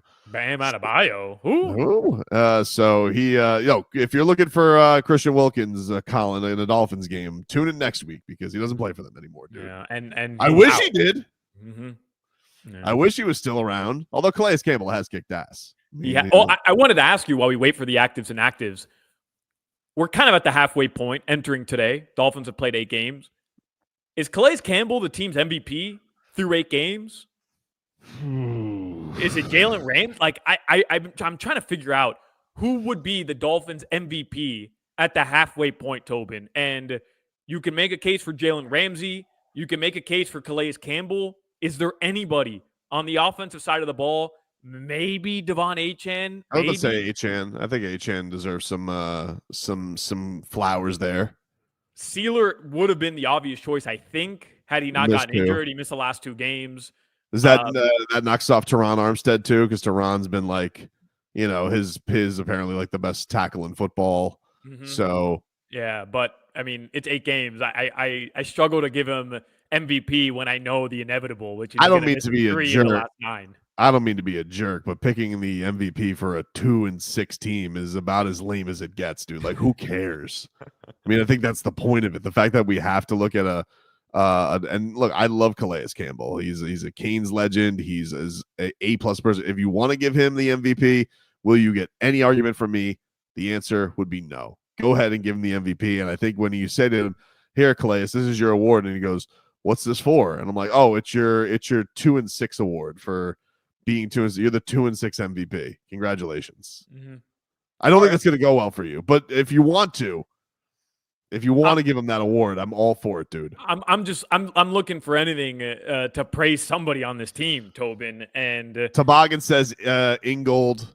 He blew a game too. Stop with Ingold. He did have a good. He's had a couple of drives where he's gotten to end touchdown drives, and I guess he's important. But he also, I mean, he was part of losing the Colts game, so I think that immediately disqualifies him. Yeah, no Mostert and no Ingold. And I've seen one too many 3rd and 1, 4th and 1 opportunities where Ingold didn't convert. And I'm not even necessarily blaming it on him. I just think it's bad play calling.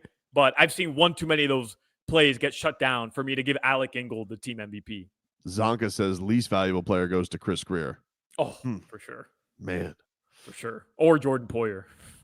I would say it would go to Jordan Poyer. If we're actually going to give it to a player, I would say he does win the LVP. Skylar Thompson and Tim Poyer both second as well. Yeah, but he's week in and week out. You know? Who's more, I shouldn't say hated, but who's least liked on this team? Is it between Liam Eichenberg and Jordan Poyer right now? I think Poyer. Close. I think it's Poyer, right? Yeah. I think Poyer. If we found out for realsies that Liam Eichenberg did break Zach Steeler's eye, then I think he would vault him. But I think right now, no, I think Poyer takes the cake. Because, what's worse than being on a rival team? Then you come to play for a team. Reminds me when, Amari Stoudemire came to the Heat. It's like you were on a rival team, and then you come to a team, and it's like, oh, and you suck for this team too? Great. I'm just blown away by this. Wow, Stoudemire hate, man. What the hell's wrong with you? He was the first one I came to mind. I probably shouldn't have. I apologize, Amari. Stat was starting on that team that went to the conference semifinal, Tobin. I mean, come on. What are you doing there? I'm sorry. I apologize, Amari Stoudemire. Ridiculous. You punched a fire extinguisher. What are we talking about? Timbo saying Julian Hill. Ridiculous. I mean, how can he be the least valuable? He plays the most snaps out of all the tight ends. Yeah, but he also leads the league in flags. That's not an official stat. It just feels like he leads the league in flags. They should do some kind of local commercial. I don't know, a Flanagan's commercial with Julian Hill, and he has just some egregious order, and they just throw the flag on him. Ketchup with my ribs. Flag. Team MVP thus far is whoever has to print out all the game balls for Mike McDaniel, because that dude, he's worked hard the last couple of years. And this year, in a couple wins, he's worked hard as well. And just 2 wins, printing out game balls for everybody. Not as hard as the person who has to transcribe all his press conferences. That person must be hunched over like Jimmy Butler in the finals. Very true. Very true. Oh my God. They got to have AI doing that now anyway, I'd imagine. Even AI is giving it, they're like, too much. Can't take this. DJ Jesse says, I got a Julian Hill touchdown. Dude, I had somebody come up to me at my son's flag football game yesterday. And he goes, I got Julian Hill anytime touchdown. People, I am single-handedly boosting the Hard Rock economy because everybody just wants to see this guy get his anytime touchdown. Anybody listening out there, fade Tobin, for the love of God. What are you doing, man? Fade Tobin. And look, I'm as guilty as Tobin is because last year I was all in on Julian Hill. He was my surprise pick to make the roster. I lucked the hell out. He made the roster. And then I bet Julian Hill anytime touchdown the first 2 weeks of this season.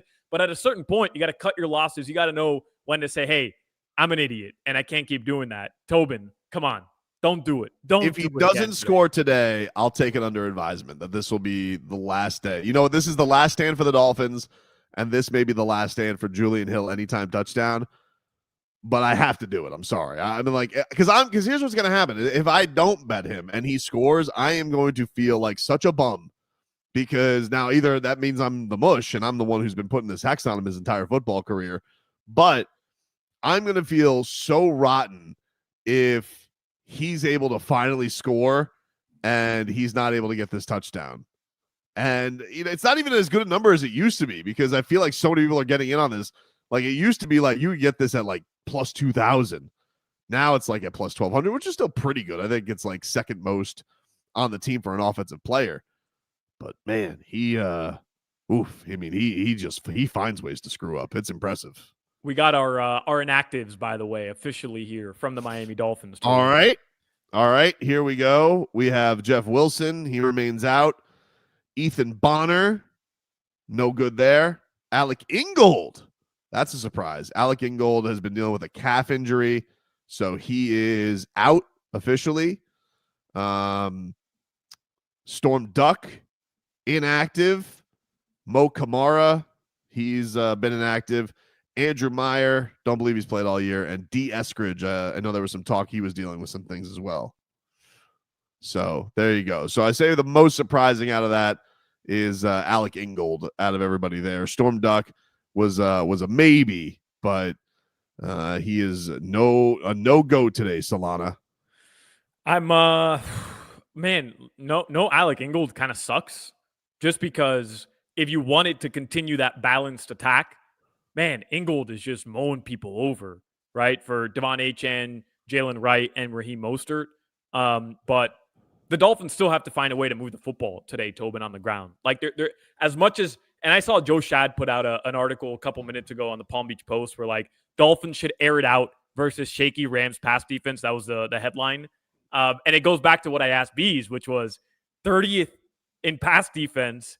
The Rams are shaky back there for sure. Do you just let Tua throw the ball 35, 40 times? But that was with Bees, right? Like you've been moving the ball on the ground so well. Why go away from it? It sets up the play action opportunities, and you just don't know how much you're going to get out of Tyreek Hill today. So keep Achane involved, keep Jalen Wright and Raheem Mostert involved for sure.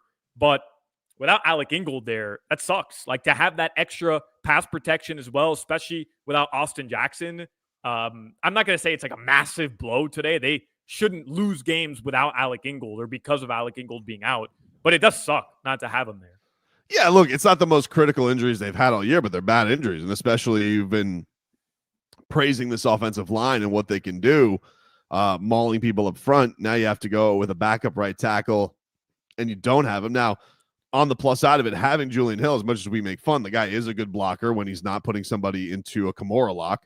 But when he is, when he does his thing, like obviously the reason he plays as much as he has is because he is a physical monster. So you hope that negates some, but they're going, that definitely is going to be a blow. And so, yeah, one does have to wonder if you can't sustain these drives as much, you know, maybe that does put them in the position where they got to take some more chunk plays. But Solana, like this kind of goes back to what I was talking about with Adam, is I don't want the Dolphins to necessarily be the methodical driving team. Like what made them fun and special was the big chunk plays. Now, look, a lot of that's getting taken out in football now. We're seeing a lot of these that you know, people are not wanting to get burned anymore, and football's cyclical like that. But I think in a game like this, when you have nothing to lose, I really just think the Dolphins have to take it to this Rams team. Because, you know, I think that they're going to try and do that to the Dolphins. I think if you are them and you're looking on their side and being like, yeah, there's weaknesses in that secondary. Look, they got fossils. Javon Holland, we should mention, is active today. Is so that's active, good news. yeah, that's huge. So, you know, they get a little bit of a boost there, but I'm sure they're thinking the same thing. They've been airing it out the last couple of weeks. You mentioned Stafford's numbers, how good they are over the last couple of weeks, especially getting Cooper Kupp and Puka Nacua back. So they're also going to be looking at this and looking at the chops. And this may be one of those games where their bread and butter, like Kyron Williams is a solid running back, and you know, he can kind of grind things out. He's not super explosive. He's up there in touchdown runs, but you know, I think for them, their bread and butter is going to be go to those two horses through the air. And so, yeah, you may have to get into a little bit of a battle there. Oh, trust me, I have Kyron Williams in fantasy. That dude's not burning you. He's just not. Like, there's a reason why they're bottom in the NFL in running.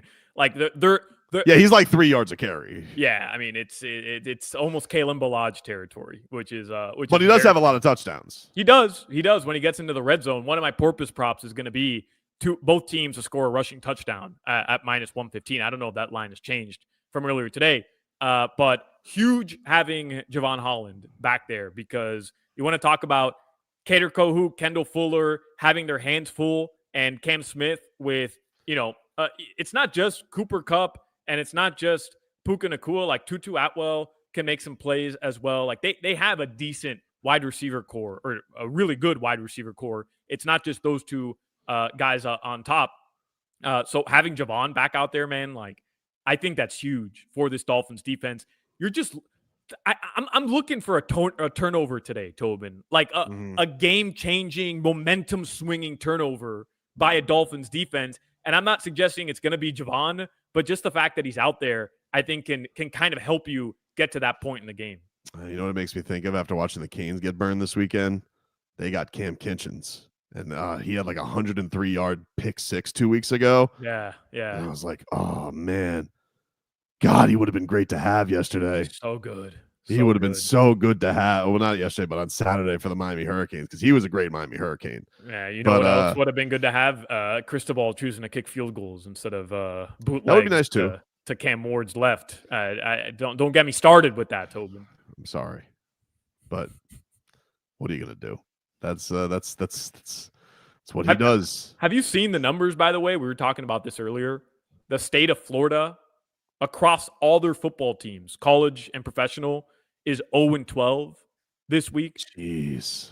It's so this never is the happened last before. stand. This is it. The Dolphins can salvage the state of Florida, if not literally the worst weekend of football. From it's not just UM, UF, UCF, FI, like every team, Buccaneers, Jaguars lost. I think FAMU lost. Like every single team has lost this week in the state of Florida in football. The Dolphins got to come through today, man. They got to come through.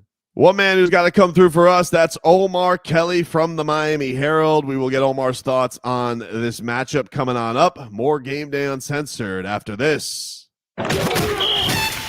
Football coverage on WQ.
1-800-747-free. That's 1-800-747-3733. It's another Game Day Uncensored. The struggle is real for the Dolphins. They haven't won in more than a month, and tonight they've traveled 3,000 miles to L.A. to play in front of a national TV audience versus the Rams. It's going to be a tall order. Mike McDaniel says the Finns need to press on. I think it's important that, in all seasons, people avoid the noise, whether that's good or bad noise. And this is definitely the case where we have to use the effort and utilize the challenge of coming back after losing on last-second field goals 2 weeks in a row. And Teron Armstead has confidence in his coach. He's been the same. He's been unwavering. He's been confident. He's showing the reasons for the result so we can make the corrections and secure the win. Yeah, it's time for the Dolphins to get a win. And time for us to figure out how on Game Day Uncensored. The pregame show for real Miami football fans. Tobin and Solana with Omar and Beasley on AM 560 Sports, WQAM. FM 99.9 HD2, and always live on the free Odyssey app. Brought to you by South Florida Lexus dealers and the Lexus RX, the luxury SUV for those who never want to lose their edge. Experience amazing at your Lexus dealer. Also sponsored by the free Odyssey app. Download it today to listen to us live or on demand. And by Edmore Sawgrass Chevrolet. Edmore Sawgrass Chevrolet is your lease return headquarters. Click EdmoreSawgrassChevrolet.com and see how you're backed by Morse when it comes to returning your lease. Ed Morse is a proud partner of the Miami Dolphins. And welcome back, everybody. It is Game Day Uncensored here on 560 WQAM. Tobin and Solana here with you, with Dan Day producing our program. Dan will come your way at 11:30 tonight for post-game reaction. He'll go till 1:30 in the morning. This man is a machine when it comes to the radio marathon, so appreciate Dan Day running this thing for us. Let us go out and talk to our guy, Omar Kelly, Miami Dolphins columnist from the Miami Herald. Omar, how are you, man? How's LA? I'm okay. LA is too damn large. It's just too damn large.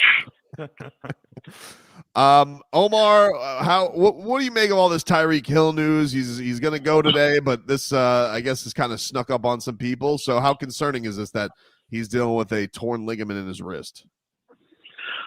It's concerning. It's something that he's had since training camp. It flared up earlier. I remember there was a week where he did not basically catch the ball. So obviously this isn't something that's minor. I think at the worst, Tyreek on the field as a decoy is probably the best decoy in the NFL. But we'll see. We'll see if it impacts him in terms of his ability to catch the ball or his ability to hold on to the ball. The last thing that we could afford is any more fumbles. And certainly if the ball's in Tyreek's hand, we're all expecting something big to happen. But does he look good, Omar? I mean, you got to see him kind of warm up. Well, I saw a bunch of videos. Like, does he look all right? Yeah, I didn't see him really catching and fielding the ball. Tyreek looks like Tyreek. He's in the midst of his worst NFL season ever. So for me to sit here and say that Tyreek looks good, I can't say that. He's just one of the many people on this team that are having a below than expectation season. If you look, and now that the wrist injury is not going to make it any better. So, Omar, if you look at tonight, obviously it kind of feels like this is do or die. Like, who's the guy they look to today and says, you got to be the savior? Is it Tua? Is it Raheem Mostert? Is it Calais? Is it Zach Sealer? Like, you look at this team tonight and you're like, hey, you got to lift this team on your shoulders and make sure this season still means something after tonight. Who are you looking at? I think this is an all hands on deck situation. When you just look at how desperate they are as an organization, as a franchise, you win this one. And, I know we've been saying this for probably the last month, but you lose this one and basically the season is over. All the things that you hoped or aspired for are out the window. You win this one, you give yourself some hope. And you know how this franchise is about injecting hope into the bloodstream. So, this is a better team than what they've shown this season, and circumstances have not allowed them to really live up to their potential. But right now, this is an all hands on deck situation. You got Zach Steeler coming back after breaking his eye socket. You got Javon Holland playing on one bad knee. You got Cater Kohu coming back with the neck injury. They should be at full strength for what they have. Tyreek is even out there playing with a bad wrist. The no excuse will be acceptable. So I think this is the game where you got to put it all on the line, or you got to shut it down for the season. Is it up to the offense, though, to go win this football game, Omar? You're looking at, and Tobin and I discussed this the entire game, where you're looking at a Rams defense that's a little shaky. Specifically, their pass defense is one of the worst in the NFL. Is this a game where you're expecting, knowing that Tyreek Hill is possibly going to be limited today because of the injury, are you expecting the offense to carry the load here, go out, put up a ton of points, and take this team to victory, try to salvage the season? Or do you need the defense today to shut down or at least attempt to limit that two-headed monster on the other side of the football for the Los Angeles Rams and Matt Stafford? I think this is going to be a defensive game. If you look at how this team has lost games the last 2 weeks, it's because the defense has dropped the ball. They've got to be able to get more pressure on quarterbacks. They've got to be able to create more turnovers. It would be nice if they play penalty-free football and don't, commit penalties that cost them the game. This defense, they held the team down for the 4-week stretch where Tua was on the sidelines, and right now, basically they basically tapped out when Tua returned, and you can't have that. You got to have all three quadrants of your team playing at a high level in order to be the team that you have the potential to be. And right now, that just hasn't happened. I mean, we can't say there's one single game that we've seen a complete game from the Dolphins team. And really, this is their last opportunity to put it together. You covered so many teams, Omar, so many Dolphins teams. When you have a situation where the guys screwing up are supposed to be the leaders, yeah, like, what do you make of that, man? Like, is that on Mike McDaniel? I see that they're having players only meetings. Like, this is so crazy that like the captains, the faces of the teams are the ones blowing it. It's tough because, you want to put the ball into your leader's hands. You want to put the ball, and we're talking about guys like Raheem Mostert and Alec Ingold, who, and Jordan Poyer, who've been, really reliable, consistent pillars, leaders, people that you want to bank on. And it just hasn't happened. Sometimes the football gods are darn in your favor. And it forces you to really lean on what you know. And that's the one thing that I've been hearing from this organization and from this team. They continue to put in the work. They continue to buy in. And something that Mike McDaniel said last week is, this is going to show him how everybody handles themselves when they're facing adversity.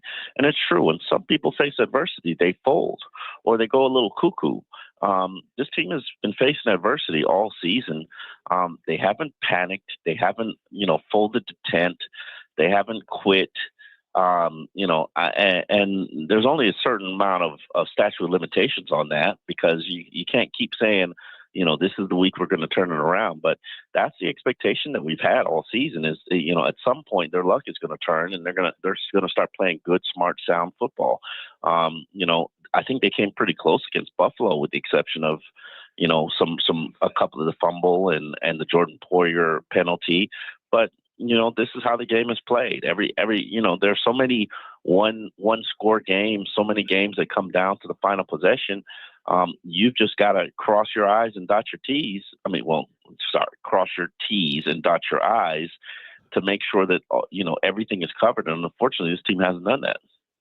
And why should we expect them to do that today, though, Omar? Like, what's the difference between them hosting Arizona and falling short in the most critical moments of the game, shooting themselves in the foot with the 2 fumbles? What's the difference between them in Buffalo? Same thing, right? Another Mostert fumble, that costly penalty by Jordan Poyer. Like, if you were trying to sell somebody on hope that today there would be execution in the late stage of the game, is it just, hey, this is the game where it has to be done, so hope that today they're able to put all the pieces together? Is it that simple? I think that there's a realization that if we don't get this done, it's going to cost people jobs and it's going to endanger people's livelihoods. And that's not just the coaching staff. That's not just the front office people. That's also players, because there are a lot of players that are here primarily because of Mike McDaniel's. River Craycraft is a Mike McDaniel's guy. Raheem Mostert is a Mike McDaniel's guy. You get a new regime in here, a new GM or a new head coach. All those Mike McDaniel's guys are going to be out the door. So I think there's a desperation level that we've reached because it's not all good.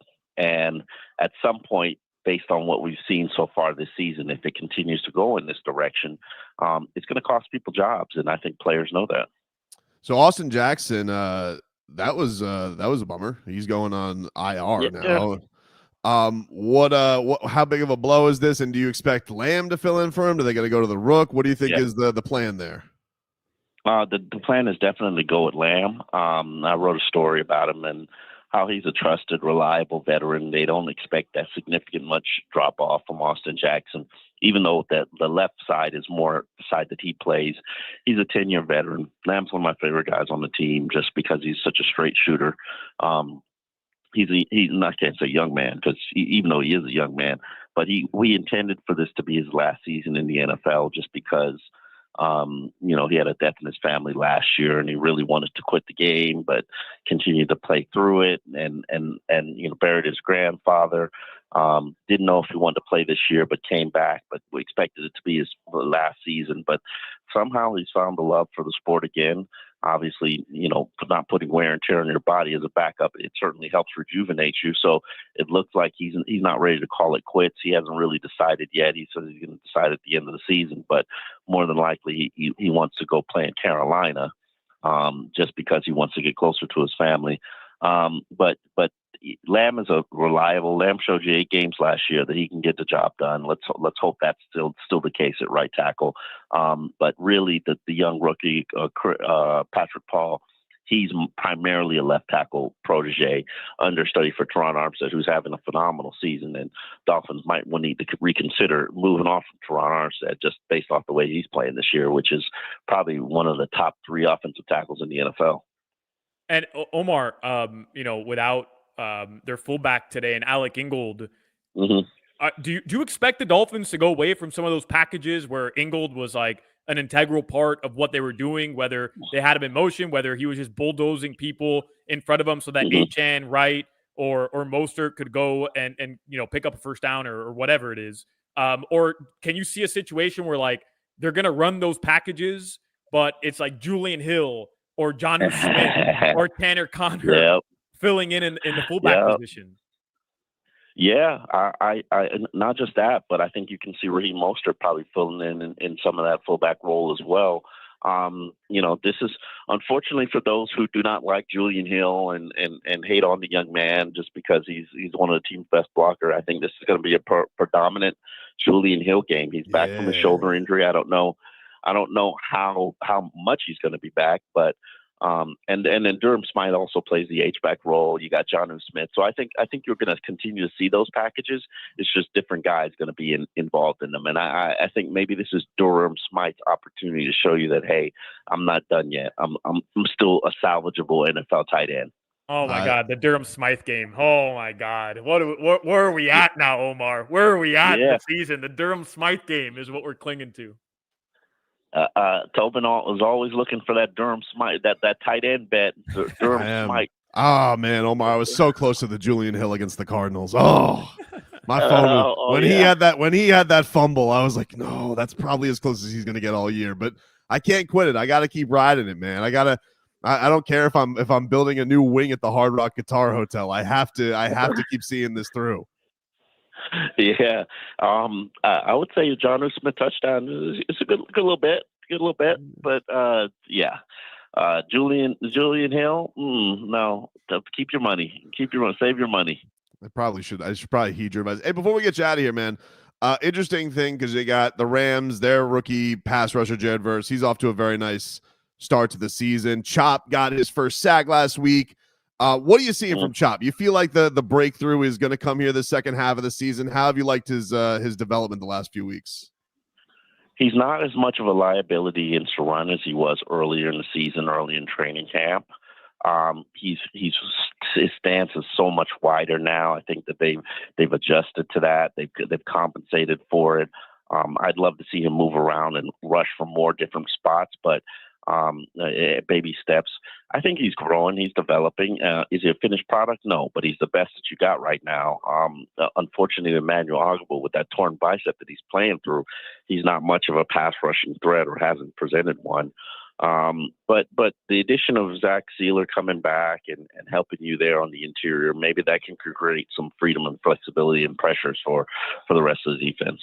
Hey, Omar, just to kind of put a bow on the NFL trade deadline, did the Dolphins make the right move, standing pat and not making any sort of changes to the roster, whether it was trading, some of those veterans that we thought could bring in some draft capital for the future, or did they make the right decision not adding, a pass rusher or whatever? Like, what was this the right move?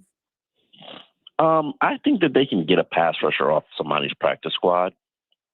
It's not going to make a drastic difference. I think, hell, you can go sign Melvin Ingram like you've done the last 2 years and add a little bit to your pass rushing. If they would have traded anybody, it would have been, to me, Calais Campbell. And I just think that would have been the right thing to do, but it would have sent a wrong signal to your team, like you're quitting on the season. And so I'm glad that they didn't do it, because there's still no room to quit on this season. I think the Dolphins are like a game and a half out of the wild card spot. All they got to do is get hot and get on a run, and they'll be right in it, because everybody else in the division, everybody else in the AFC is pretty much mediocre. So you take care of business and you win today, and you're right in the game. Now, I know Dolphin fans don't want to hear that, because they know we annually drop the ball in December like we usually do as a franchise. But this is not the year that they drop the ball. And what's supposed they finally get hot and play up to their potential and start to peak and trend in the right direction? We never know. So it's not the time to pull the plug on the season yet. And truthfully speaking, what's an extra 5th or 6th round pick going to do for Christian Greer when, if we're lucky, he's not going to be here making selections anyway? He's Omar Kelly. Go follow his work at the Miami Herald. And, of course, always does a great job here with Game Day Uncensored and on WQAM. Omar, thanks for the time, man. Really appreciate it. All right, guys. There you go. Omar Kelly, Miami Dolphins and Rams coming on up. We'll take a break. Game Day Uncensored back after this. Text WQAM on the Kendall Toyota text line.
AM 560 Sports, WQAM, FM 99.9 HD2, and always live on the free Odyssey app.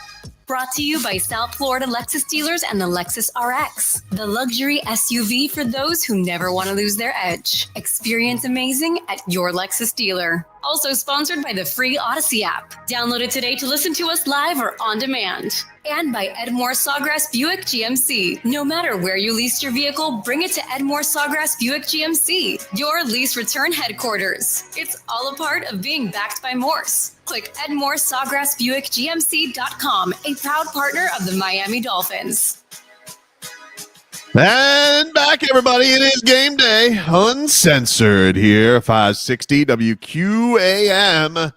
Thanks again to Omar Kelly and Adam Beasley for stopping by the program today as the Miami Dolphins wrap up week 10 of the NFL season. Before we get into our porpoise props here, Solana, anything stand out to you on week 10? Was there a big storyline that you were like, oh, you didn't see that coming? Like, what was the big one for you this past weekend? Yeah, there's a couple. The first one, the Steelers are good.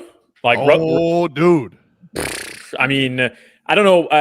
I saw their schedule, their upcoming schedule, and outside of 2 games against the Browns, like, they have a gauntlet towards the rest of the season. But, bro, we got to give Russell Wilson his flowers, don't we? Because he looks good. They look good with him. Not only that, but here's the thing. I need this win tonight. So can we have a week making fun of the Jets? Mm-hmm. I want to make fun of the Jets. And I can't because I'm stuck here with less wins than the Jets. And I want to make fun of the Jets. I want to get in on the Jets party of making fun of them because this is incredible. You have Aaron Rodgers, your savior, your ayahuasca messiah. And they suck, Solana. They suck so bad, but we suck worse. So I can't say anything. I need the Dolphins to win. Yeah, but everybody was talking about the Jets going to the Super Bowl, Tobin. Nobody had the Dolphins in the Super Bowl outside of Miami. Nobody had the Dolphins winning the AFC East outside of Miami. The Dolphins were the third were the third ranked team in towards of odds to go not by and win much, the AFC. Though. Not by much, though. I mean, not by much. Oh, come on. How many people had the Jets after last year, having a pretty decent season considering who their quarterback was because of the defense and the weapons that they have? All they need is a healthy Aaron Rodgers. And come to think of it, Aaron Rodgers is washed, brother. Every game he looks like he's going to fall apart. Every game. Like he goes out there and he looks like he is going to just like he goes to the medical tent every game and you're like, oh, he's not coming back this time. There's no way it's going to lie. Like, Dan, are you watching Aaron Rodgers right now? And you're seeing like, are you as concerned for his safety as I am? Because I feel like this man's going to fall apart. No, I'm not concerned for his safety. I'm just concerned for his degeneration as an athlete. You can just see like, is that Aaron? It looks like Aaron Rodgers, but it's not. But not him. Yeah, he looks very unhappy, which is cool with me, but I don't think he's going to get hurt too bad. No, he's just degenerating. Just shout out to your Saints, by the way, dude. Darren Rizzi, former. Yeah. You know what I always love? I always love when something that you knew about goes like mainstream, and so now everybody knows Darren Rizzi is crazy. But if you're a Dolphin fan, you remember this lunatic on the sideline. He would lose his mind. Tell you what, though, that special teams was in point. Not like this Crossman. Danny Crossman. Oh, my God. Need that guy. So, I mean, he goes in there and he wins.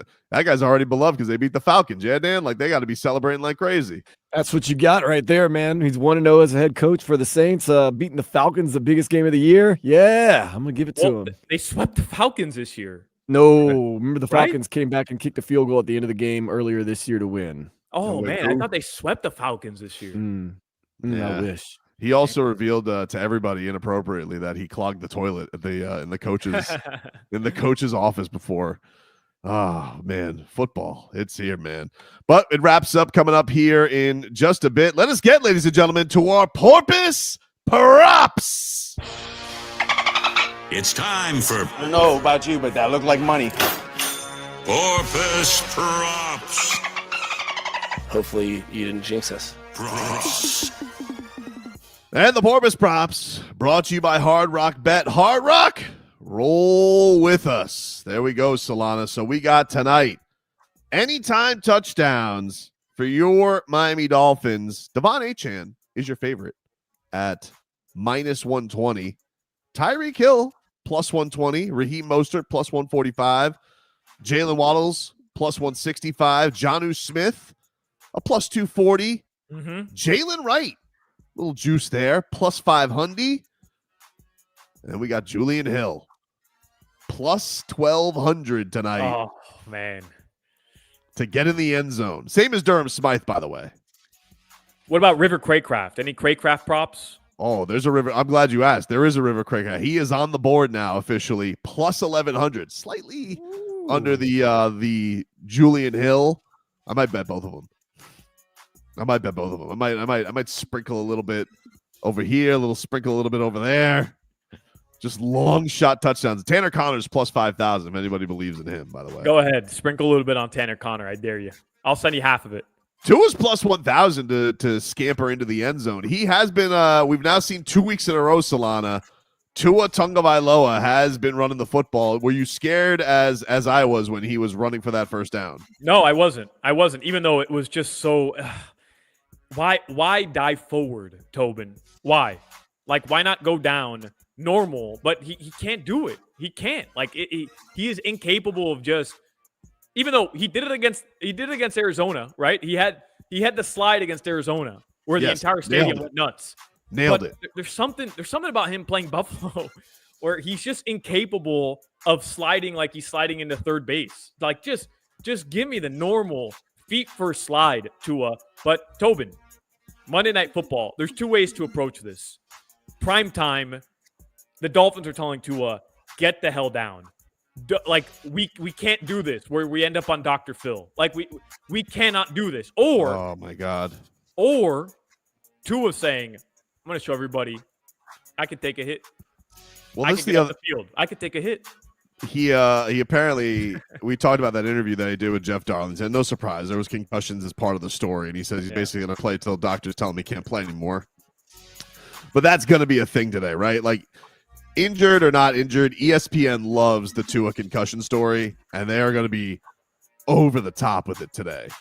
Nonstop. It's not going to be about football. It's going to be about Tua's health, and it's going to be like, I think you're almost going to get annoyed with it, because I remember getting annoyed with it with I think it was the Titans game. They were like showing him nonstop. Either way, 4.5 is his line today rushing. You going for it?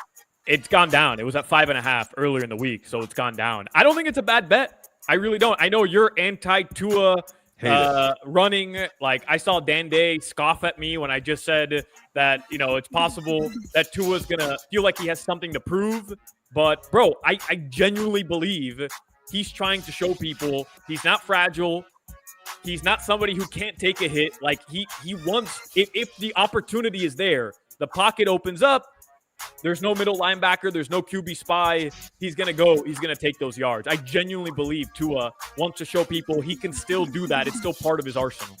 What about Odell Beckham's over-under on receiving yards? Pass. Really? It's only 9.5. It's only 9.5. Pass. I don't want to hear anything about Odell really? Beckham Jr. Pass. I think I might throw that in the parlay, dude. I think it could happen. Especially with Tyreek Hill being bashed. But yeah, what about you, Gameday? You like that? 9.5? That's nothing, dude. Back in LA, his former team with Tyreek Hill. What are you guys doing? 3 passes last game. You give me 3 yards on each pass, or maybe a little more than 3 yards each pass. Yeah. 3 passes. 3 passes last game, and they set the line at 9.5. That tells you everything you need to know about this bet. It's a sucker's bet. You're like, 9.5? It is a sucker's bet. I think there's something about it. Okay. How many get it by halftime? How many passes has he caught all season then, gentlemen? 3. Well, I think 3. It was all 3, last right. year. Okay, exactly. Thank you. My point has just been proven. 3 passes all season, and all of a sudden he's gonna improve on that? I think Gameday's right though. Like the LA Lights, he's had the celebrity squeezes. Who knows who he's trying to impress in the stands. He's a famous man. Okay, so let me get this right. Let me get this straight here. Check notes. You have Julian Hill anytime touchdown. Yep. River Craycraft anytime touchdown. Sprinkling it. Perhaps a Durham Smythe anytime touchdown. No, that was Omar's suggestion. I'm okay. Durham Smythe's washed. I'm done with him. Okay. And Odell Beckham Jr. over 9.5 receiving yards. Yeah. All right, everybody. Just I'm not parlaying all that. For the love of God, just fade him, please. I'm not going to parlay that. I'm going to do the 2 anytime touchdowns stand on their own. I'm going to go with an Odell catch. Rushing attempt, rushing yards. Jalen Wright over 13.5 rushing yards. I feel like, I kind of like that. I kind of like that too. Yeah. Somebody texted this to me, Tobin. I don't know if they want their name read on the air, so I won't say who it is, but it's somebody who knows football. Okay. Achane over receptions. It's listed at 5.5. And they said that he has 6+ receptions in every game with Tua Tagovailoa this year.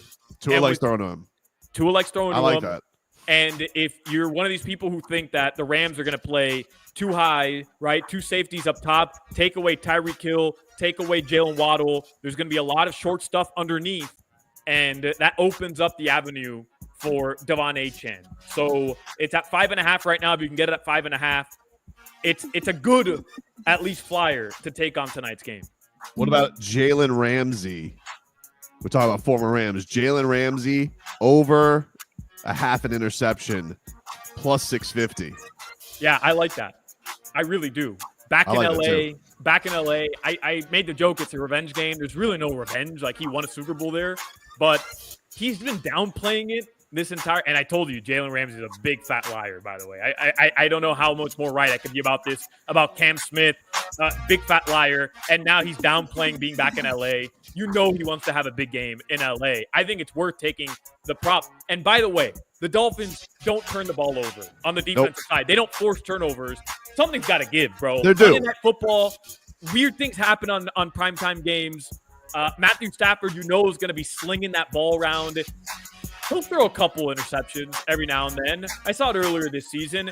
I like Jalen Ramsey shadowing Puka today, coming up with a big play for the Dolphins. I think I like that too. All right, I'm going to go Jalen Ramsey with a pick, Odell over 9.5, and Jalen Wright over 13.5 yards, and Devon Achane over 5.5 catches.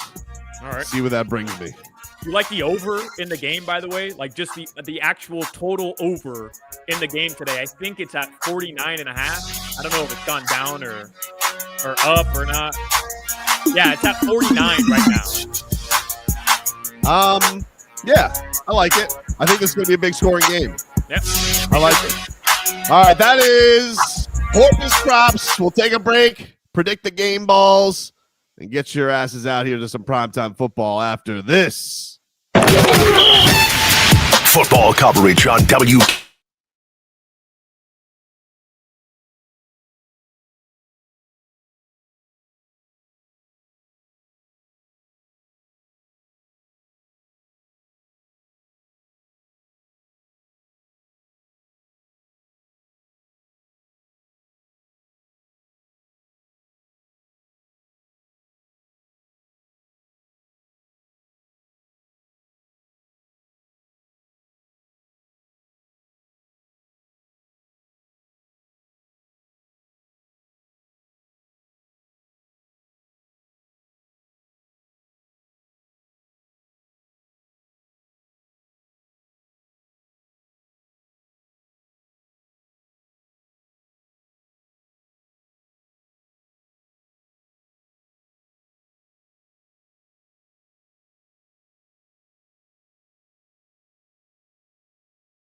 live on the free Odyssey app.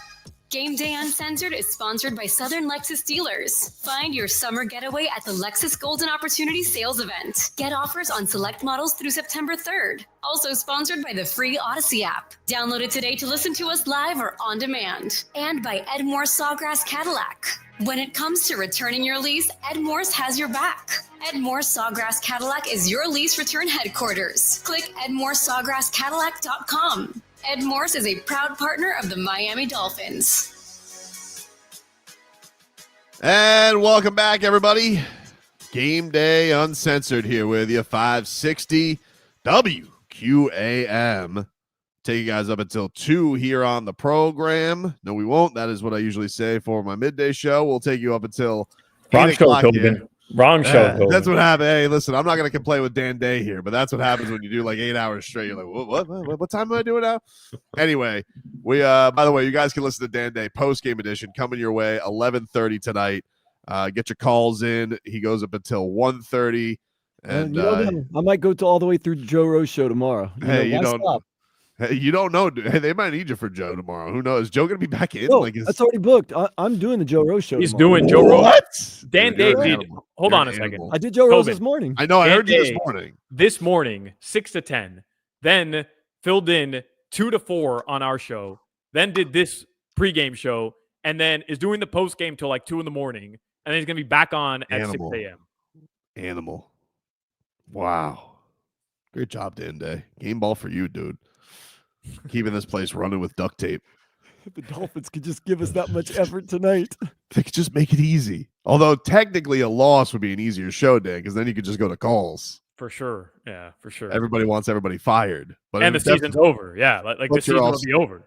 Yeah, but you're also going to be sick of hearing that. So I understand that too. Oh, man. What a doozy. All right, Solana, let's predict the game ball today. Do it. Dolphins get a win. Who do you got as the most important player in getting this done? All right, so but what are we expecting, though, Tobin? Let's kind of lay down the blueprint for today's game. Are you with me where you want to see Tua just sling the ball? Let's go. Final game of the season. Do or die. Go sling the ball. Then I'm saying Tua. I'm saying Tua has to be the best player. I know it's an easy take, by the way. Your quarterback has to play well. I realize that. But look, here's the bottom line. I thought Tua played well against Arizona in his first game back, but you lost. I thought Tua played well against Buffalo. He had the numbers to win, but you lost. You need more. You need a more complete performance than what he's given you in the last 2 games. You need Tua. Even though he did it against Buffalo, he went down the field in 2 pressure drives, got you those touchdowns to tie the game. You need him to go win you the football game. And if the Dolphins are going to win today, I know Omar said he's expecting a defensive battle. I'm not. I'm expecting a lot of points. I have the over in this game, and I want Tua Tagovailoa to go and win this football game. I'm putting it on the quarterback. You're 2-6. You need it. Carry this team, Uno. Man, I hope so. I really do. And I think that you're going to have so much more optimism if that's able to happen today. But I do think, man, like the defense is gotten a little gunked up the last couple of weeks. And I do think that they've found something on offense. If it's not slinging it around, I do feel like they've found a bit of an identity, even if that is with, even if that isn't the realm of, we got Tua and we got the running game all balanced out together. But the defense needs to be there. And this is an offense that I'm a little scared about the arsenal that they have at wide receiver with the secondary issues that the Dolphins have had. Yeah, you get Javon Holland back, so that eases my pain a little bit, but I still need to see it. And I think for the Dolphins defensive line, man, if they could just put some heat on Matthew Stafford, who's feeling a little bit. He's playing incredible football right now. My game balls, I think, are going to go to the tandem of Zach Sealer and Calais Campbell. I think those need to be your guys. I think these guys need to set the tone immediately. Calais, he's out here, tweeting LeBron gifs. If that's the case, dude, I need it. I need one of your dominant performances to go out there, wreak havoc on the entire Rams. But all in all, I just think for morale of the Dolphins, dude, we talked about this. We talked about the primetime struggles. They run deep. They run pre-Mike McDaniel with Tua, but especially with Mike McDaniel and Tua. These guys, I do feel like It's all there for them. People want to believe. They want to have something to hold on to for the rest of this season. If you could just go have a performance here in front of the nation and make something happen, to just give people a little bit of light, then all right, man, then maybe we can start believing again. But you need to do it for 60 full damn minutes. No stupid penalties. No stupid turnovers.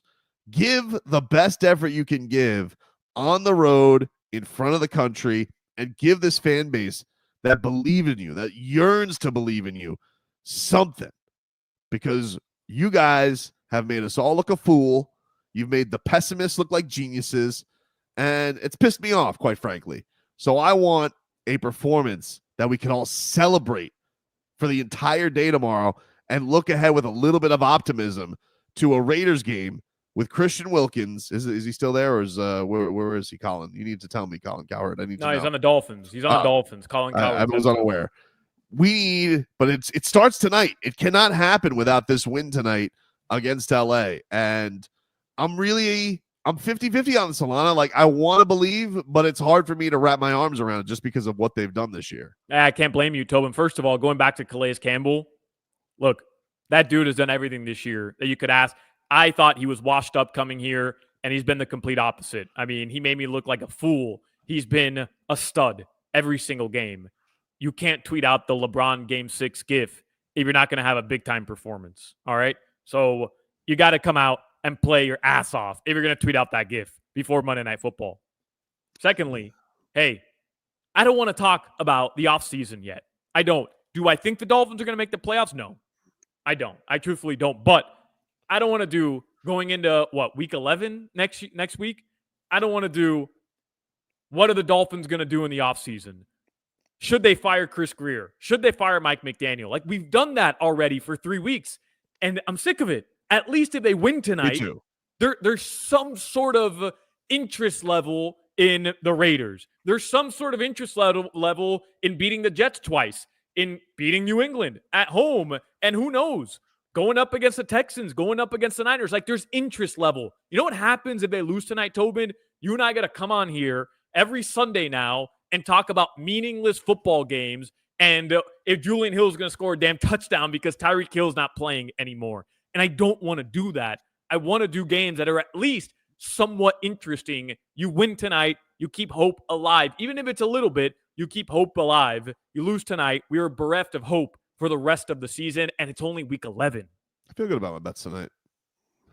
You shouldn't. Well, that's fair. I mean, it hasn't paid out for me once. Right? What's that going to say? Not once this football season. You have the same bets you put in the entire week. The entire season, and it hasn't paid out for you one time. I did bet on Jalen Ramsey, so I feel better about that. But the Julian Hill touchdown, I feel like, is going to be foolish. Maybe River Craycraft, though. That would be nice. Oh, that'd be so great. That'd be so great. Yeah. Comes back with the touchdown. That'd be nice. Just a feel good. Even immediately. Like, that'd be like, who's that? River Craycraft, you know? And it's like, now they give a little love to Riv, and everyone loves River Craycraft, you know, as Tua called him, the Great White Hope. I don't know. I don't know if the broadcasters can call him the Great White Hope though on ESPN tonight. I don't know. I don't know. Kelsey can't drop that. Jason Kelsey can't drop that. He's kind of in hot water right now, isn't he? That is true. I forgot about that. He might want to stay away from anything that could be spun controversially. But I'll tell you what, River Craycraft, for whatever reason, is like Tua's guy in the red zone. Going back 2 years, Tobin. For whatever reason, River Craycraft is Tua's target in the red zone. If he's not throwing back shoulder fades to Tyreek Hill, which drives me nuts every single time, it was River Craycraft with a toe tap in the back of the end zone catching touchdown passes. So that is something that could legitimately happen today with him being back, and you know he's itching to make an impact in this game. You've got nothing from Odell Beckham Jr. You've got nothing from Malik Washington. You've got nothing from D. Eskridge, who's not even playing today. Neither is Malik. You got nothing from Grant Dubose or Chosen Anderson. You need one person on that receiving core that's not named Tyreek or Waddle to step up. River Craycraft can be that dude. This is exactly why I put the over in on 9.5 yards receiving on Odell Beckham Jr. Because I agree, same sentiment, you know, and it's not that much to ask. We're talking one catch. He could get that. But he had zero catches. He had 0 catches until last week. 0. I'm telling you, dude. Kardashians are going to be there. He's going to be a buzz. He is going to be on point. I took your advice. I took the over on the catches with Devon Achane. Honestly, the one I'm most squirrely about is the Jalen Wright 13 yards. I never know what they're going to do with him. Feels like a Spo Khalil Ware thing. I don't know what the playing time is going to be with Mike McDaniel and Jalen Wright. Well, if Raheem Mostert fumbles the ball again, I mean, expect Jalen Wright to get a ton of carries. By the way, the Kardashians are going to be at Rams, Dolphins, who are 2-6. Why not? The Rams, Monday Night Football. I mean, get out of here with that, man. What else are the Kardashians going to do? You know, she's They've got lived kids. in both cities. They've lived in both cities. They've had shows in both cities. Right. And she has kids. I bet they have season tickets. Yeah. They're there when the Rams are playing the Chiefs. So everybody loves the cheetah. Everybody loves the cheetah. The cheetah wasn't even going to play tonight. The cheetah. They don't know that. You think the Kardashians keep up with Schefter? The Dolphins are 2-6, brother. What are you talking about? Who's going out there? That's A-lister celebrity to watch the Dolphins at 2-6 against the Los Angeles Rams. There's going to be A-listers. Trust me. There's going to be A-listers for sure. There's just something about it. They're like, oh yeah, Tua, Tyreek, they're fun. They don't know. Celebs don't know. You know, Elon Musk might be there. Who knows? He's probably not going to be there. No, I don't think he's going to be there. I think D Wade has season tickets. I think D Wade might be there. D Wade has Rams season tickets. I guess nobody has Chargers season tickets, so I guess it wouldn't. They get a great deal. They're probably like, "Hey, D Wade, you want Rams season tickets?" Because there's going to be a lot of Dolphin fans there tonight. He's a Bears fan. He's not even a Dolphins fan. It doesn't matter, dude. The famous love to be famous. That's what they live for. This Monday Night Football game is going to have some of the worst viewing numbers in a long time. That's realize that, probably right? true. There is nothing compelling. There's a lot of fantasy players in this though. Right? Like you're kind of in the heat of the fantasy season. I'm sure everybody has Kupp, Nakua, Waddle, Tyreek Hill. There's a lot of guys that people drafted pretty high in fantasy. I would bet that there's going to be stakes on. Now, I agree with you. Still a crappy game overall. So you're probably like, who's tuning into this? But I think the answer are gamblers and fantasy players. That's true. And I am one of those people because I'm gambling on this game. And in our Odyssey Miami WQAM league, which Tobin, he's too busy, this Tobin, to join our fantasy football league. But whatever, man. You do you. Not too busy. I just prefer regular gambling. I don't need to disguise it and just pay you my $35. I'd rather just throw $35 at Julian Hill for 7 straight weeks. Right. Yeah. You'd rather lose money on Julian Hill anytime touchdown. I would. It's just much more enjoyable to me. Well, I was 3rd overall and I drafted Tyreek Hill. And this week I'm going up against, I think it's TC from Kiss Country, who takes a kicker in like the 5th round every single year. And I'm sick of losing to this guy. So I have Tyreek Hill today. I just need like a modest Tyreek Hill game. Give me like 5 catches, 55 yards. That should be enough to put TC to bed from Kiss Country. So that when he wakes up tomorrow at 5 a.m, then they can go let him know, hey, Solana kicked your ass in fantasy this week. So he did not have Jamar Chase. He did not have Jamar Chase. No, sir. That was me with 160 points this week. Oh, my 160. God. And I still got the Rams defense tonight. Oh, boy. Who are you playing, Dan Day? I don't know who any of these teams are, man. He's playing Hollywood. Right. And Dan Day has 160 points up right now in this league. He had Joe Burrow and Jamar Chase, which is more points than anybody else scored with their entire roster. It's good strategy. Just take LSU. He's a happy guy. He's a happy guy. I was aiming for Justin Jefferson too, but God, someone got to him before me. All right, everybody. That is Game Day Uncensored. Again, if you guys want to listen to Dan Day, he will come your way today, 11:30. You guys can line up the same place to watch it, Miami 560 WQAM, and also free on the Odyssey app. That is AUDACY, free in your app store. Dolphins, please, for the love of God, please don't blow this, man. Let's go out there. Let's have a fine performance there on national television. I'm tired of the primetime embarrassments. No more of this. Solana, you were excellent today. Thank you for that. And Omar Kelly, Adam Beasley, appreciate them joining us as well. Dan Day, you're a monster. Congratulations on your radio marathon. And we will hear you not only tonight, but in the wee hours of the morning for Joe Rose. And I believe when I walk into that studio tomorrow, I will see a weary Dan Day who's going to be like Jimmy Butler in the finals, hunched over the bullpen table, done after his marathon. And then I'm sure he'll go get a coffee and be like, yeah, but I gotta, go produce heat tonight or something like that. So we'll talk to you guys next time. Enjoy the football, everybody. It's time to close the book on the Week 10 edition of Game Day Uncensored. Monday Night Football is here. Dolphins and Rams.